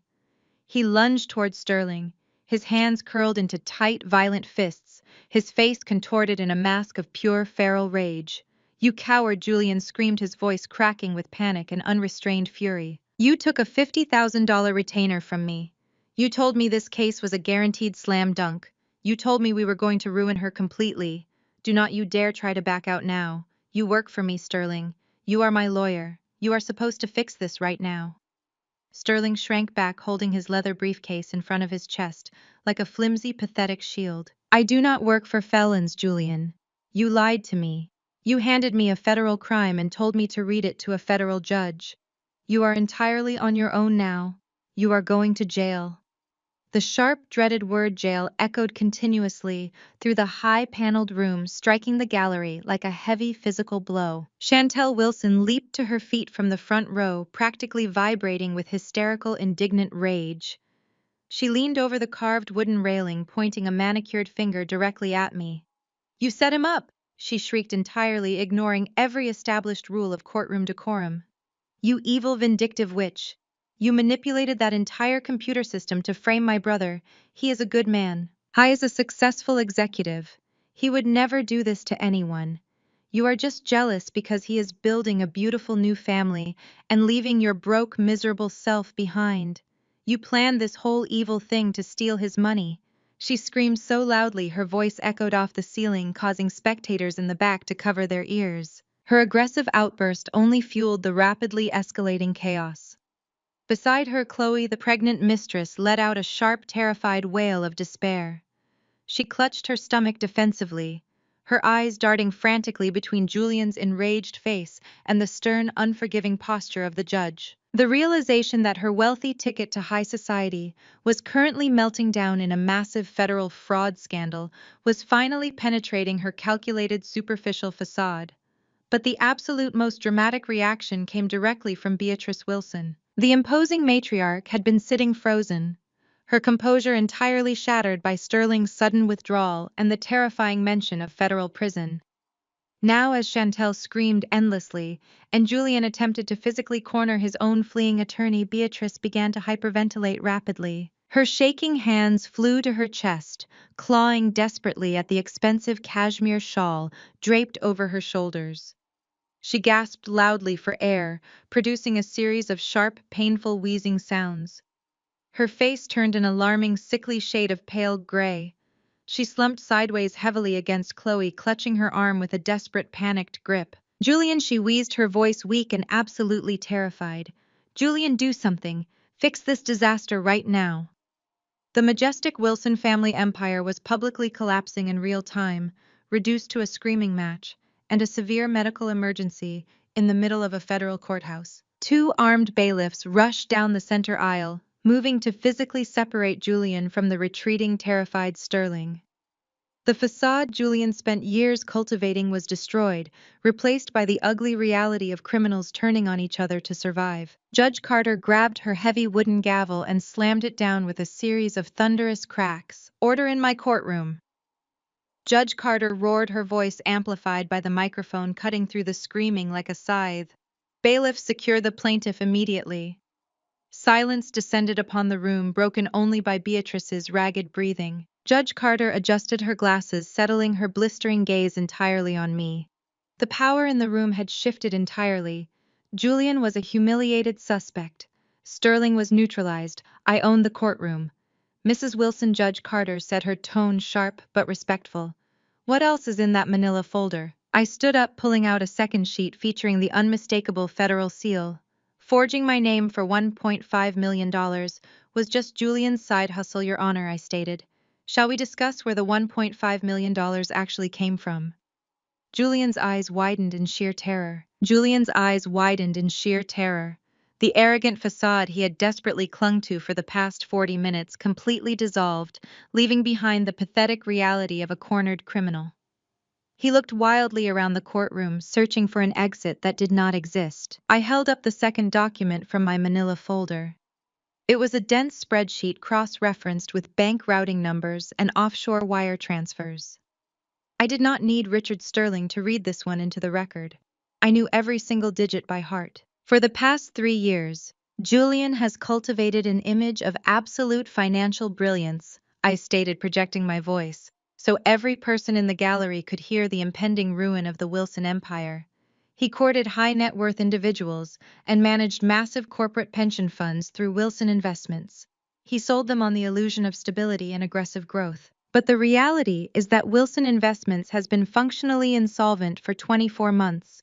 Julian was not generating returns. He was hemorrhaging capital on catastrophic real estate speculations and offshore derivatives. Judge Carter leaned forward, peering over her glasses. Mrs. Wilson, are you alleging that the plaintiff lost his client's money and attempted to cover it up? Losing money in the market is a civil matter, Your Honor, I replied. I am alleging that when the margin calls came due, Julian chose to steal rather than admit failure. He systematically siphoned funds directly from the blue-collar pension accounts he was trusted to manage. Teachers' union funds, municipal worker retirement accounts, and municipal bonds. He diverted those assets into dummy corporate entities to maintain his own lavish lifestyle and keep his failing firm afloat. Julian leaped to his feet, his chair crashing backward again. "She is lying!" he screamed, pointing a trembling finger at me. "That is confidential proprietary financial data. You have no right to possess those ledgers. You stole company property." "I did not steal anything, Julian," I countered, matching his volume with cold, absolute certainty. "I am a federally licensed forensic accountant. I found your hidden subledgers precisely where you carelessly left them on the unsecured server of your home office network. You were too arrogant to encrypt the very files that prove you stole $8 million from working-class pensioners." A collective gasp echoed through the courtroom. The gallery, previously murmuring with gossip, now sat in stunned, horrified silence. Stealing from wealthy venture capitalists was one thing. Siphoning the retirement funds of blue-collar workers was a crime that invited a specific kind of public revulsion. But stealing $8 million creates a massive logistical problem. I continued, turning my attention back to the judge. You cannot simply deposit stolen pension funds into a personal checking account without triggering immediate federal flags. The money must be cleaned.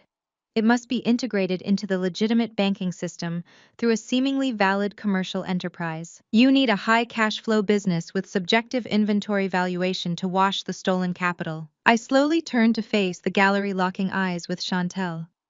She sat frozen in the second row, her designer handbag clutched tightly against her chest. The color had completely drained from her face. "You need a luxury retail boutique," I said, my voice dropping to a precise, lethal tone. Chantel's perfectly manicured hands began to shake visibly. She looked at her brother and then back at me, raw panic setting in. "The $1.5 million debt Julian attempted to assign to me today was never a legitimate commercial loan," I explained, laying the spreadsheet flat on the table. "It was the final wash cycle of a massive federal money laundering operation. Julian funneled the stolen pension money through offshore accounts and routed it directly into Maison de Chantal. He disguised the illicit capital as wholesale inventory purchases." I picked up another sheet of paper from my folder. According to the corporate tax filings submitted by Chantel Wilson, her boutique imported over $2 million worth of luxury Italian leather goods and French silk garments last quarter. But when I cross-referenced those import manifests with international shipping registries and the actual physical square footage of her retail space, the numbers were mathematically impossible. The inventory never existed. Maison de Chantal was generating fake invoices for phantom luxury goods, allowing Julian to deposit his stolen pension money into her business accounts as legitimate retail revenue. They were washing the dirty money through designer handbags that never actually arrived in the United States. The absolute magnitude of the crime finally crashed down upon the Wilson family. This was no longer a messy divorce proceeding. This was a direct roadmap to federal prison. Chantel leaped to her feet, her chair scraping violently against the wooden floor. She did not look at me. She turned entirely on her brother, her face twisted into a mask of pure desperate terror. "You told me it was legitimate investment capital," she screamed, her voice cracking, echoing shrilly through the high ceilings of the courtroom. "You told me those offshore wires were from your private venture capital partners looking to diversify into luxury retail." "I did not know the money was stolen, Julian. I never asked where the wire transfers originated. I just processed the invoices exactly the way you instructed me to." "Shut up, Chantel," Julian roared, spinning around to face his sister. His face was purple with rage, veins bulging prominently on his neck. "You are going to ruin everything. Stop talking right now." "I am not going to federal prison for you," Chantel shrieked back, stepping out into the aisle. "You used my business. You used my boutique to hide your pathetic failures. You told me the phantom inventory was just an aggressive tax mitigation strategy. You lied to me. You set me up to take the fall for your incompetence." "I did not set you up," Julian snarled, pointing a furious finger at her. "You happily took your 20% management cut of every single fake invoice we processed. You knew exactly what we were doing. You used that stolen money to buy your foreign sports cars and fund your ridiculous trips to Dubai. Do not play the innocent victim now. You were perfectly fine with the arrangement when you were spending the cash." The illusion of flawless aristocratic black excellence that the Wilson family had aggressively projected for decades completely collapsed in a matter of seconds. The polished, respectable veneer shattered, revealing the toxic, rotting foundation underneath. The courtroom became the ultimate stage for their dysfunction. "You arrogant bastard," Chantel yelled, tears of panic streaming down her face, ruining her meticulous makeup. "You have always ruined everything you touched. Dad knew you were a fraud. He warned us before he died that you did not have the discipline to run the firm. You only got the CEO position because Mother bullied the board of directors into voting for you. You have been faking your success for your entire miserable life. Do not bring our father into this," Julian shouted, stepping toward the wooden barrier separating the well from the gallery. "You are a glorified shop girl playing pretend with Daddy's trust fund. Without my capital injections, your pathetic boutique would have gone bankrupt 3 years ago. You are nothing without me." The chaos escalated into a deafening screaming match. They hurled decades of buried resentments and toxic family secrets at each other, completely forgetting the presence of the judge, the bailiffs, and the audience. They were two cornered predators turning on each other to survive, willing to tear their own blood relative to shreds to avoid taking the blame. Beatrice Wilson stood up, her face a mask of absolute horror and profound humiliation. The matriarch, who had spent her entire adult life curating an image of untouchable perfection, was watching her children publicly destroy the family name in a crowded public arena. "Stop it!" Beatrice cried out, her voice trembling with hysteria. "Stop this immediately. People are watching. You are ruining the family name. Julian, Chantel, sit down and close your mouths before you destroy our legacy." "There is no legacy, Mother," Chantel screamed back, turning her fury on Beatrice. "There is only fake money and lies. He stole from pension funds. We are going to lose everything. The house, the cars, the country club memberships.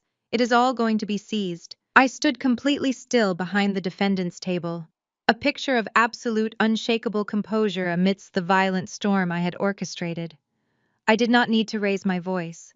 I did not need to hurl insults. I simply watched as the people who had abused, manipulated, and discarded me ruthlessly tore each other apart to save themselves. This was the true face of the Wilson family. Strip away the designer suits, the luxury vehicles, and the arrogant posturing, and they were nothing but cowards willing to sacrifice anyone, including their own flesh and blood, to preserve their selfish interests. I felt a profound sense of closure wash over me. The suffocating weight of their emotional abuse that I had carried for years finally evaporated. I was entirely free. "Order!" Judge Carter bellowed, slamming her gavel down with punishing force. "I said order in this court. Bailiffs, secure the gallery immediately. Anyone who speaks another word will be placed in holding." The two armed bailiffs moved swiftly down the aisle, physically separating Julian and Chantel. The authoritative presence of law enforcement finally pierced through their panic. Chantel sank into a wooden bench, sobbing uncontrollably. Julian stood breathing heavily, staring at the floor, his posture completely defeated. Beatrice collapsed back into her seat, covering her face with her trembling hands. The pregnant mistress. Chloe sat frozen, silently weeping, realizing her promised life of luxury had just evaporated into a guaranteed federal indictment. The courtroom fell into a heavy, suffocating silence, broken only by Chantel's muffled sobbing. Judge Carter adjusted her glasses and picked up the dense forensic spreadsheet I had submitted. She read through the first page, tracing the meticulously documented flow of stolen capital from the pension funds, through the offshore routing numbers, and directly into the corporate accounts of Maison de Chantel. She turned the page, examining the phantom inventory logs and the IP address registry matching Julian's computer. She spent 2 full minutes reviewing the data, the only sound in the room, the crisp turning of heavy paper. When she finally looked up, her dark eyes were filled with profound, absolute horror. She looked at Julian not as a respectable executive but as a dangerous criminal. She looked at Richard Sterling, who had strategically retreated to the furthest corner of the plaintiff's table, attempting to blend into the mahogany paneling. Finally, Judge Carter turned her gaze to me. Her expression was a mixture of professional respect and grim understanding. "Ms. Wilson," Judge Carter said, her voice low and dangerously serious. "The documentation you have provided here is extraordinarily detailed and forensically sound. But you must understand the gravity of what you have submitted to this bench. The allegations of embezzling $8 million from protected pension funds and executing a coordinated commercial money laundering operation do not fall under the purview of a standard civil divorce proceeding." She placed the papers down and folded her hands. "This exceeds the jurisdiction of a family court, Ms. Wilson. We do not prosecute corporate embezzlement or federal wire fraud in this department. What you have uncovered is a massive, multifaceted federal crime." I looked at Judge Carter, my posture perfectly straight. A slow, cold smile spread across my face. "I am well aware, Your Honor," I said, my voice echoing clearly through the stunned, silent courtroom. That is why I brought guests." The heavy, solid oak doors at the very back of the massive courtroom suddenly swung outward with a violent and highly authoritative force, physically slamming the heavy brass handles directly against the intricately carved paneled walls. The sharp, terrifyingly loud boom permanently silenced all of the remaining nervous whispers in the crowded gallery almost instantly. Every single head in the room immediately turned. Even the Honorable Judge Carter looked up quickly, her wooden gavel suspended, completely frozen in midair. 3 imposing individuals stepped aggressively across the wooden threshold. They moved together with a terrifying, highly synchronized military precision that demanded immediate total compliance. The lead federal agent, a distinctly tall and exceptionally broad-shouldered man, wore a dark tactical windbreaker securely over a crisp white dress shirt. Bold, bright yellow lettering printed clearly across his broad back and chest spelled out the specific acronym that historically struck absolute paralyzing terror into the beating hearts of wealthy white-collar criminals everywhere: FBI. A tough-looking man and a severe woman flanked his sides perfectly, matching his exceptionally brisk and entirely unforgiving pace. As they confidently walked straight down the wide center aisle, the lead agent quickly reached deep into his front pocket and produced a thick black leather wallet. He aggressively flipped it open, proudly, flashing a heavy gold shield that immediately caught the harsh, bright fluorescent light shining overhead. "I am Special Agent Vance," he announced loudly. His deep, booming voice easily cutting through the incredibly stale courtroom air like a sharply serrated steel blade. "Representing the Federal Bureau of Investigation, Financial Crimes Division. We currently hold a highly classified federal arrest warrant recently signed by a sitting United States magistrate judge." The loud, echoing sound of his heavy tactical boots aggressively hitting the highly polished marble floor echoed ominously, like a literal ticking clock, counting down the absolute final desperate seconds of the corrupted Wilson family dynasty. The terrified gallery spectators literally shrank back deeply into their hard wooden pews, incredibly desperate to completely avoid making any accidental direct eye contact. The sheer massive gravitational pull of their federal law enforcement authority entirely sucked all of the remaining breathable oxygen straight out of the large room. Judge Carter very slowly lowered her heavy gavel. She looked at the agents, then shifted her gaze back to me. This was never about winning a simple divorce settlement. This was a coordinated federal sting operation, and she was witnessing the final act. Proceed, Agent Vance. Judge Carter stated, her voice completely devoid of any sympathy for the plaintiff's table. The three agents marched straight toward the plaintiff's table.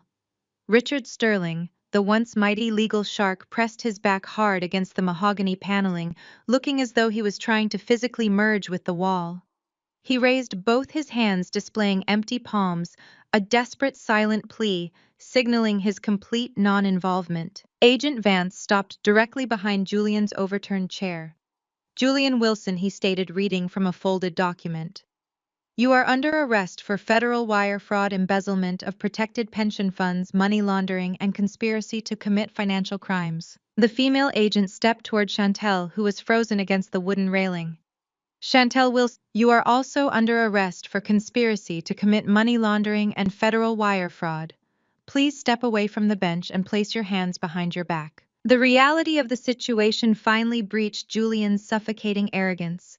The bespoke charcoal suit that had looked commanding an hour ago now seemed like a ridiculous costume on a frightened little boy. His knees simply gave out. He collapsed. Julian hit the marble floor with a heavy, pathetic thud, falling directly onto his knees.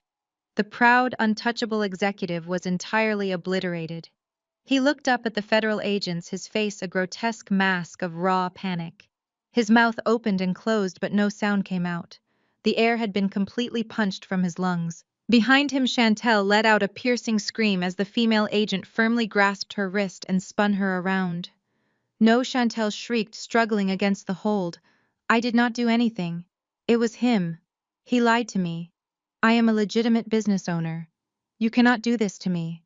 Do you know who my family is? The agent ignored her frantic, entitled protests, pulling a pair of heavy steel handcuffs from her belt. The sharp metallic click of the ratchets engaging echoed through the silent courtroom, a definitive physical period at the end of Chantel's luxury retail career. Julian scrambled forward, crawling on the polished marble until he reached the edge of my table. He grabbed the wooden trim with white-knuckled fingers, looking up at me with wide, bloodshot eyes.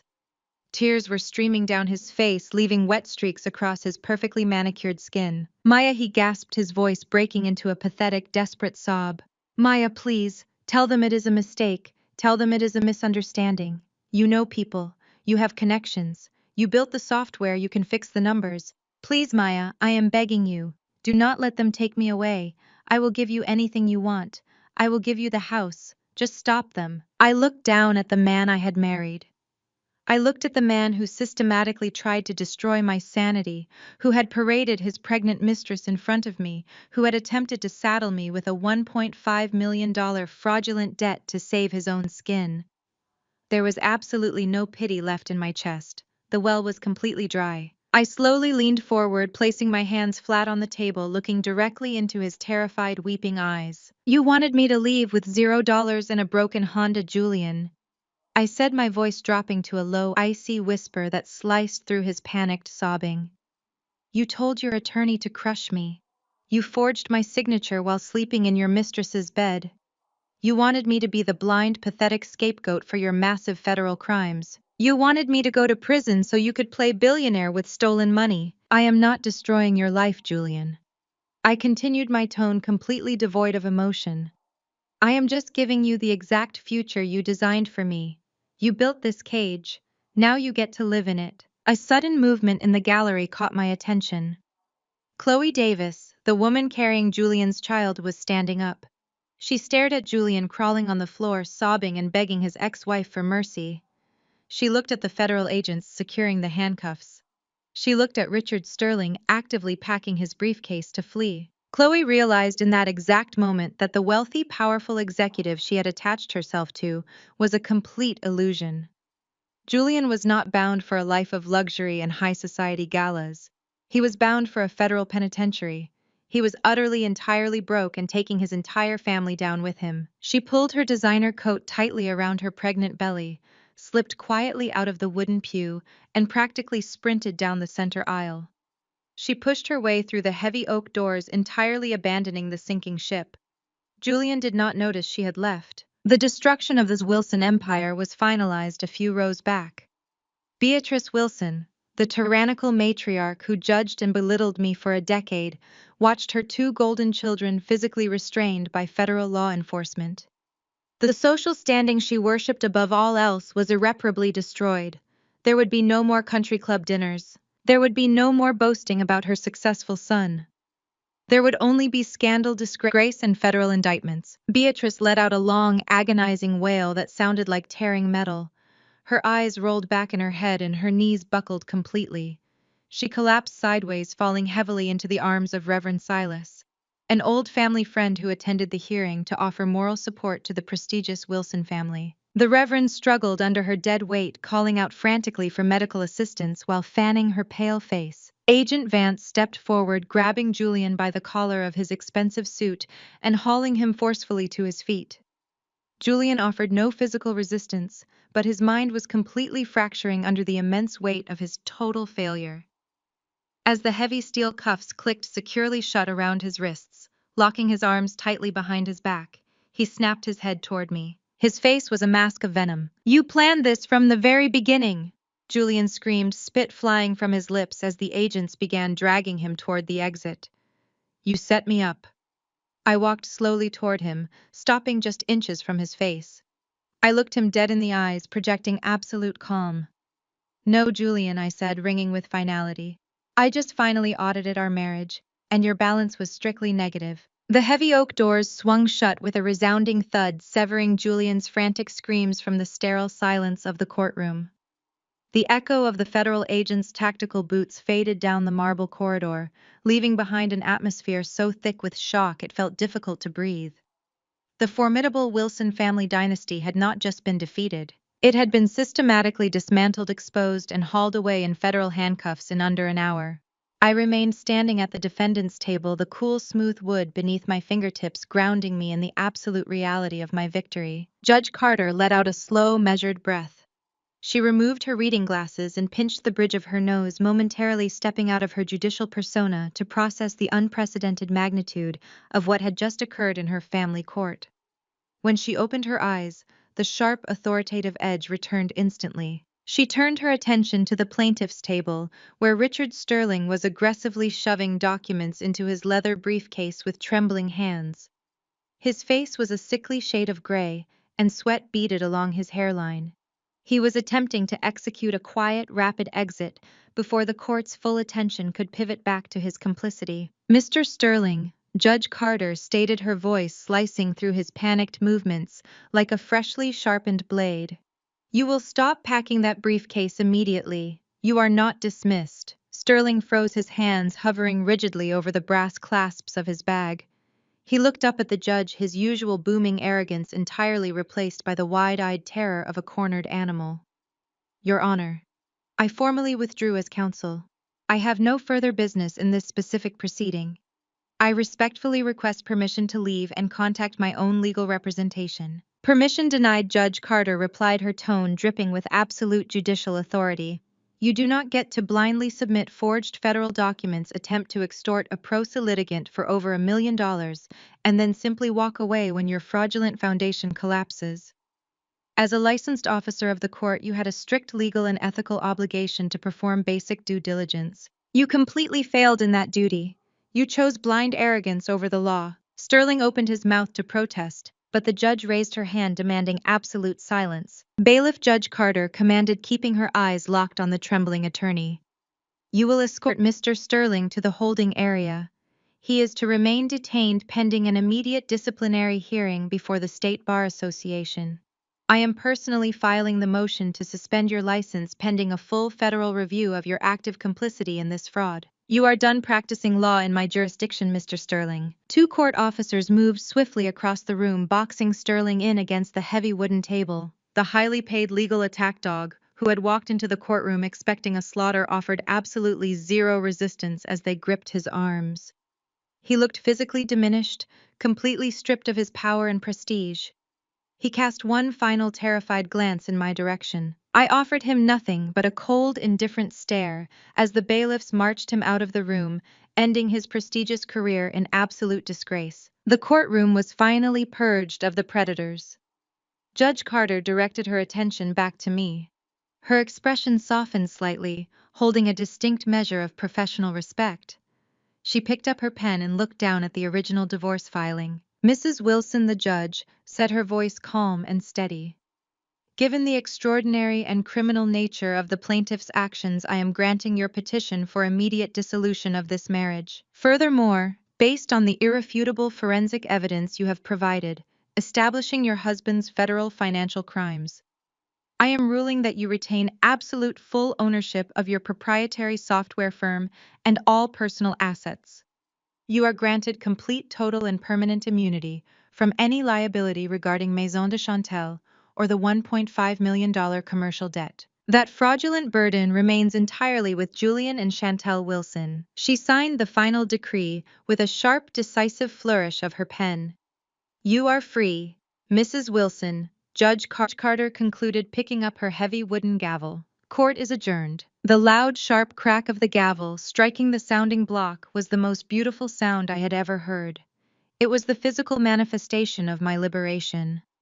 I calmly gathered my single certified document, slid it neatly into my unmarked manila folder, and walked out of Fulton County Superior Courthouse. I walked into the humid Atlanta afternoon air, a completely free and significantly wealthier woman, leaving the burning wreckage of the Wilson family far behind me. The subsequent 2 weeks played out like a highly publicized tragicomedy broadcast across every major local and national news network.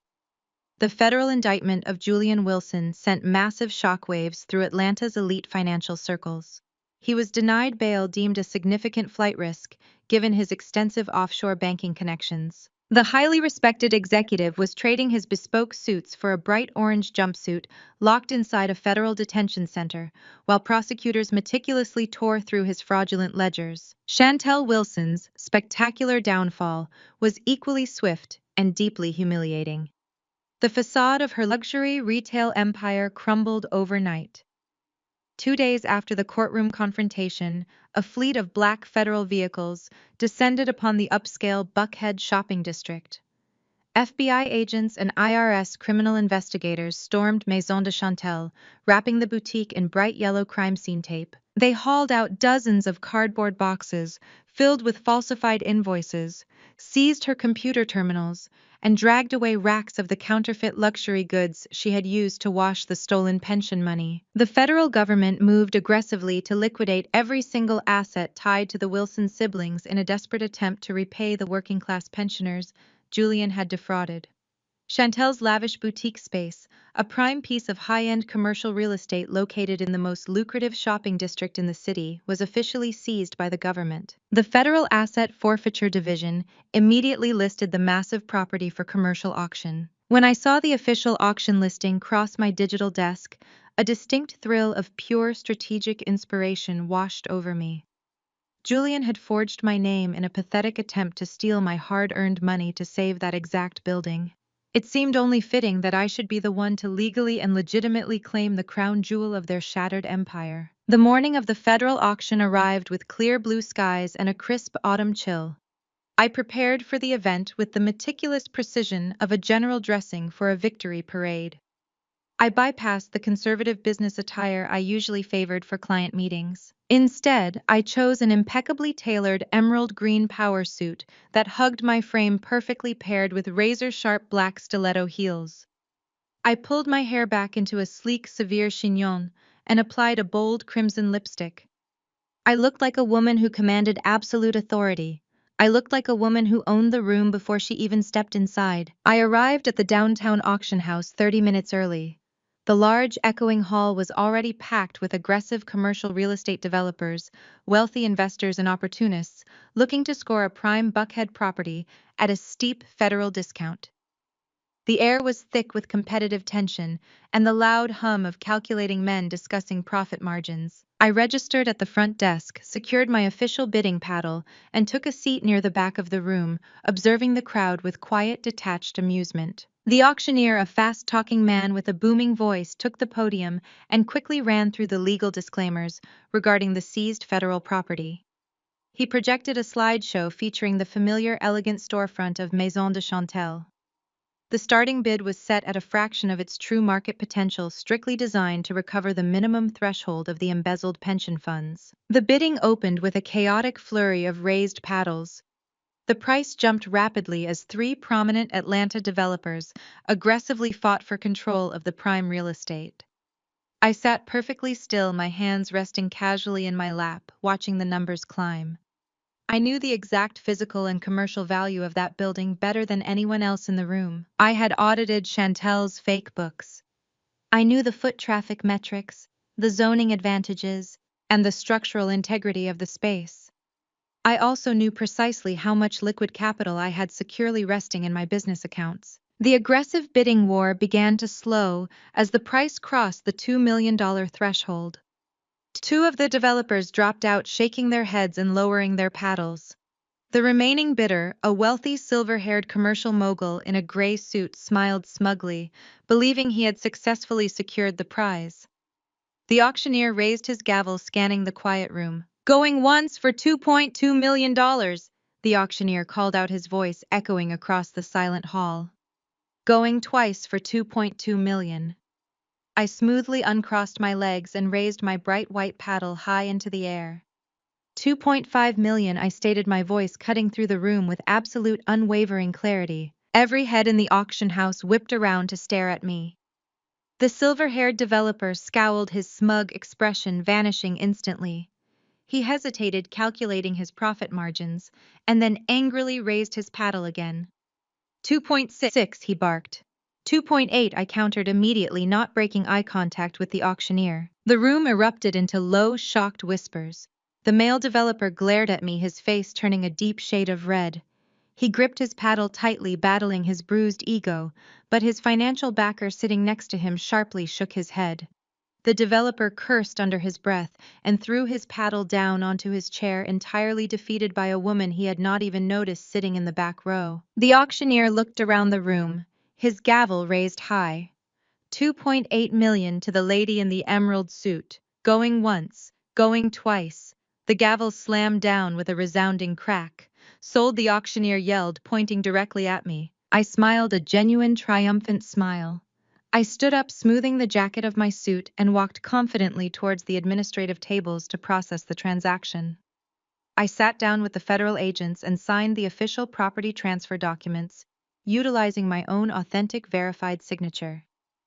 I had just legally acquired the physical heart of the Wilson family empire. I possessed the commercial deed to the very space Julian had committed federal fraud to protect. The absolute poetic justice of the transaction was profoundly, deeply satisfying. I secured the heavy property deed in my leather tote bag and walked out of the double glass doors of the auction house.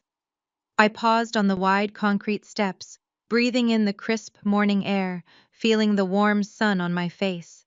The heavy, suffocating shadow of the Wilson family was permanently eradicated from my life. Maya. The frail, trembling voice came from the bottom of the concrete steps. I looked down and saw Beatrice Wilson standing on the sidewalk. The transformation was incredibly shocking. The terrifying, imperious matriarch who had terrorized me for a decade was completely gone. The designer cashmere, the heavy diamond jewelry, the posture of supreme arrogant entitlement, it had all vanished. She looked small, ancient, and utterly broken. She wore a plain dark coat, her hair was slightly disheveled, and her eyes were red-rimmed and sunken deep into her skull. She looked like a woman who had spent the last 14 days crying over the ashes of her completely destroyed life. She slowly walked up the first 2 steps, stopping below me, forcing her to look up into my face. She gripped the metal handrail for physical support, her knuckles stark white against the dark iron. I saw the federal transfer listing on the public registry. Beatrice said, her voice cracking weakly.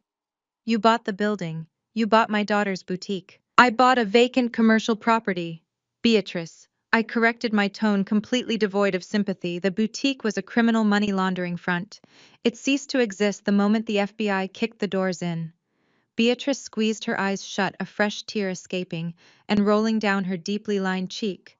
She looked up at me, her face twisted in a mask of profound, uncomprehending agony. She still could not understand how the magnificent Wilson dynasty had fallen so far so fast. "How could you do this to us?" Maya Beatrice asked, her voice trembling with genuine despair. "We gave you everything. We welcomed you into our home. Julian gave you a beautiful life. How could you be so vicious? How could you systematically destroy our entire family?" I looked down at the broken woman. I thought about the decade of relentless, subtle cruelty. I thought about the cruel insults disguised as advice, the deliberate exclusion, the way she smiled when Julian belittled my career. I thought about how she had happily embraced the pregnant mistress, while I was actively fighting for my financial survival. I felt absolutely nothing for her pain. I descended one concrete step, closing the physical distance between us. I looked directly into her weeping, terrified eyes. "I did not destroy your family, Beatrice," I stated, my voice perfectly level and devastatingly cold. "I just held up a mirror. You should try looking into one sometime." I stepped past her without a single backward glance, my heels clicking a steady, victorious rhythm on the pavement, leaving her standing completely alone in the shadow of the empire I now owned. 6 months can evaporate or drag depending entirely on which side of a heavy iron bar you are sitting behind. For Julian, the passage of time had officially become a suffocating, agonizing crawl.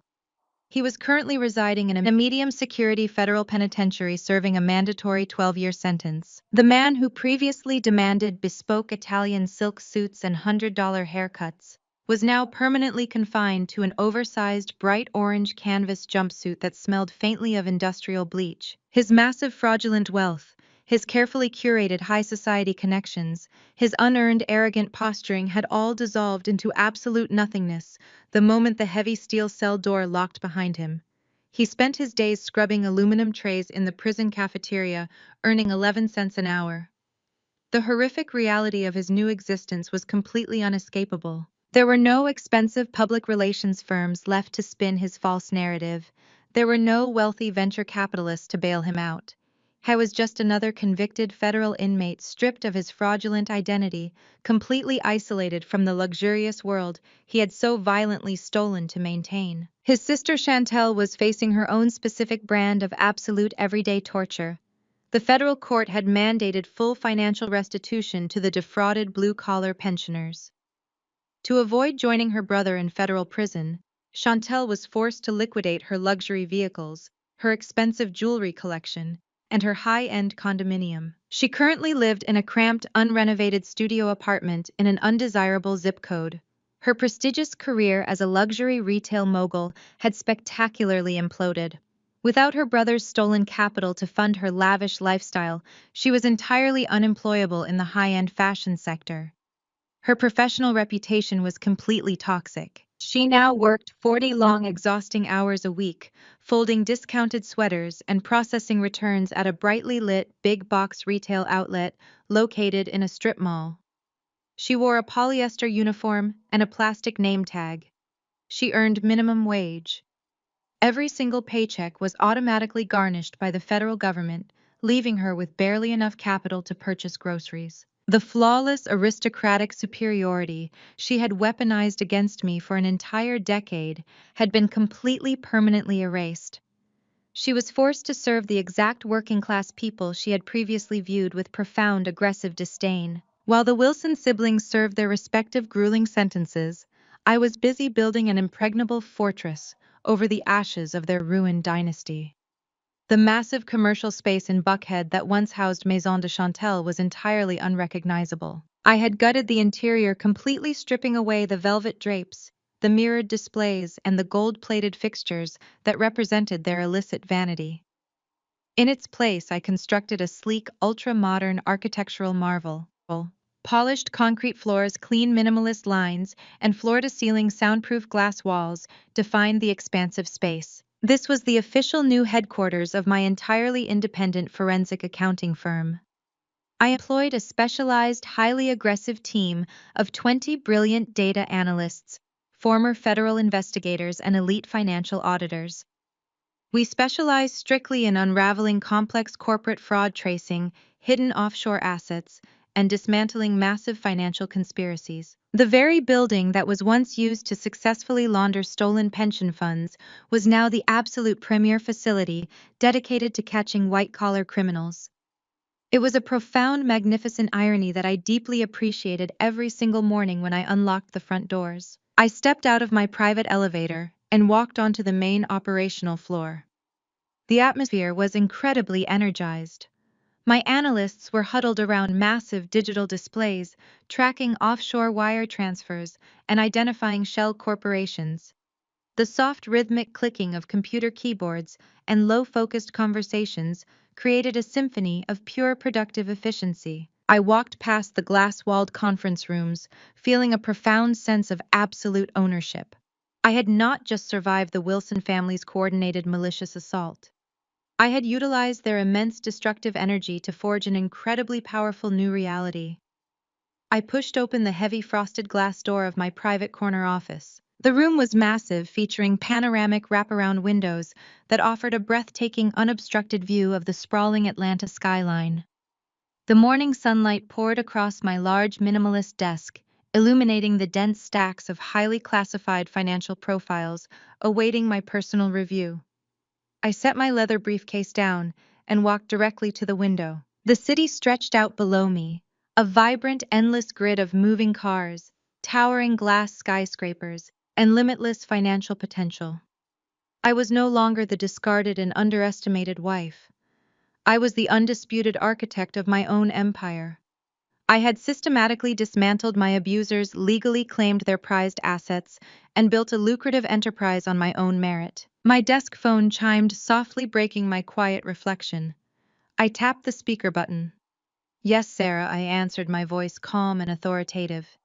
"Ms. Wilson," my executive assistant said, her voice buzzing with clear excitement. "Your 9 o'clock appointment is here. It is Marcus Thorne, the chief executive officer of Julian's former investment firm." I smiled, letting the absolute delicious weight of that specific name sink in. Marcus Thorne was the man who had blindly enabled Julian's rapid rise, who had ignored the massive flags in the financial ledgers, who had profited from my ex-husband's fraud. Now he was standing in my reception area. "He is requesting a private meeting," Sarah continued. "He wants to hire our firm on a multi-million-dollar retainer. He needs you to personally restructure their entire corporate security division and audit their portfolios. He says they are hemorrhaging clients and you are the only forensic accountant they trust." I picked up my porcelain mug, taking a slow, deliberate sip of hot coffee. I looked out over the sprawling city I now quietly commanded. The massive investment firm that had once shielded Julian was now begging for protection. "Send him in," I said, a slow, cold smile spreading across my face. "Let us talk about his financial future." Fade to black.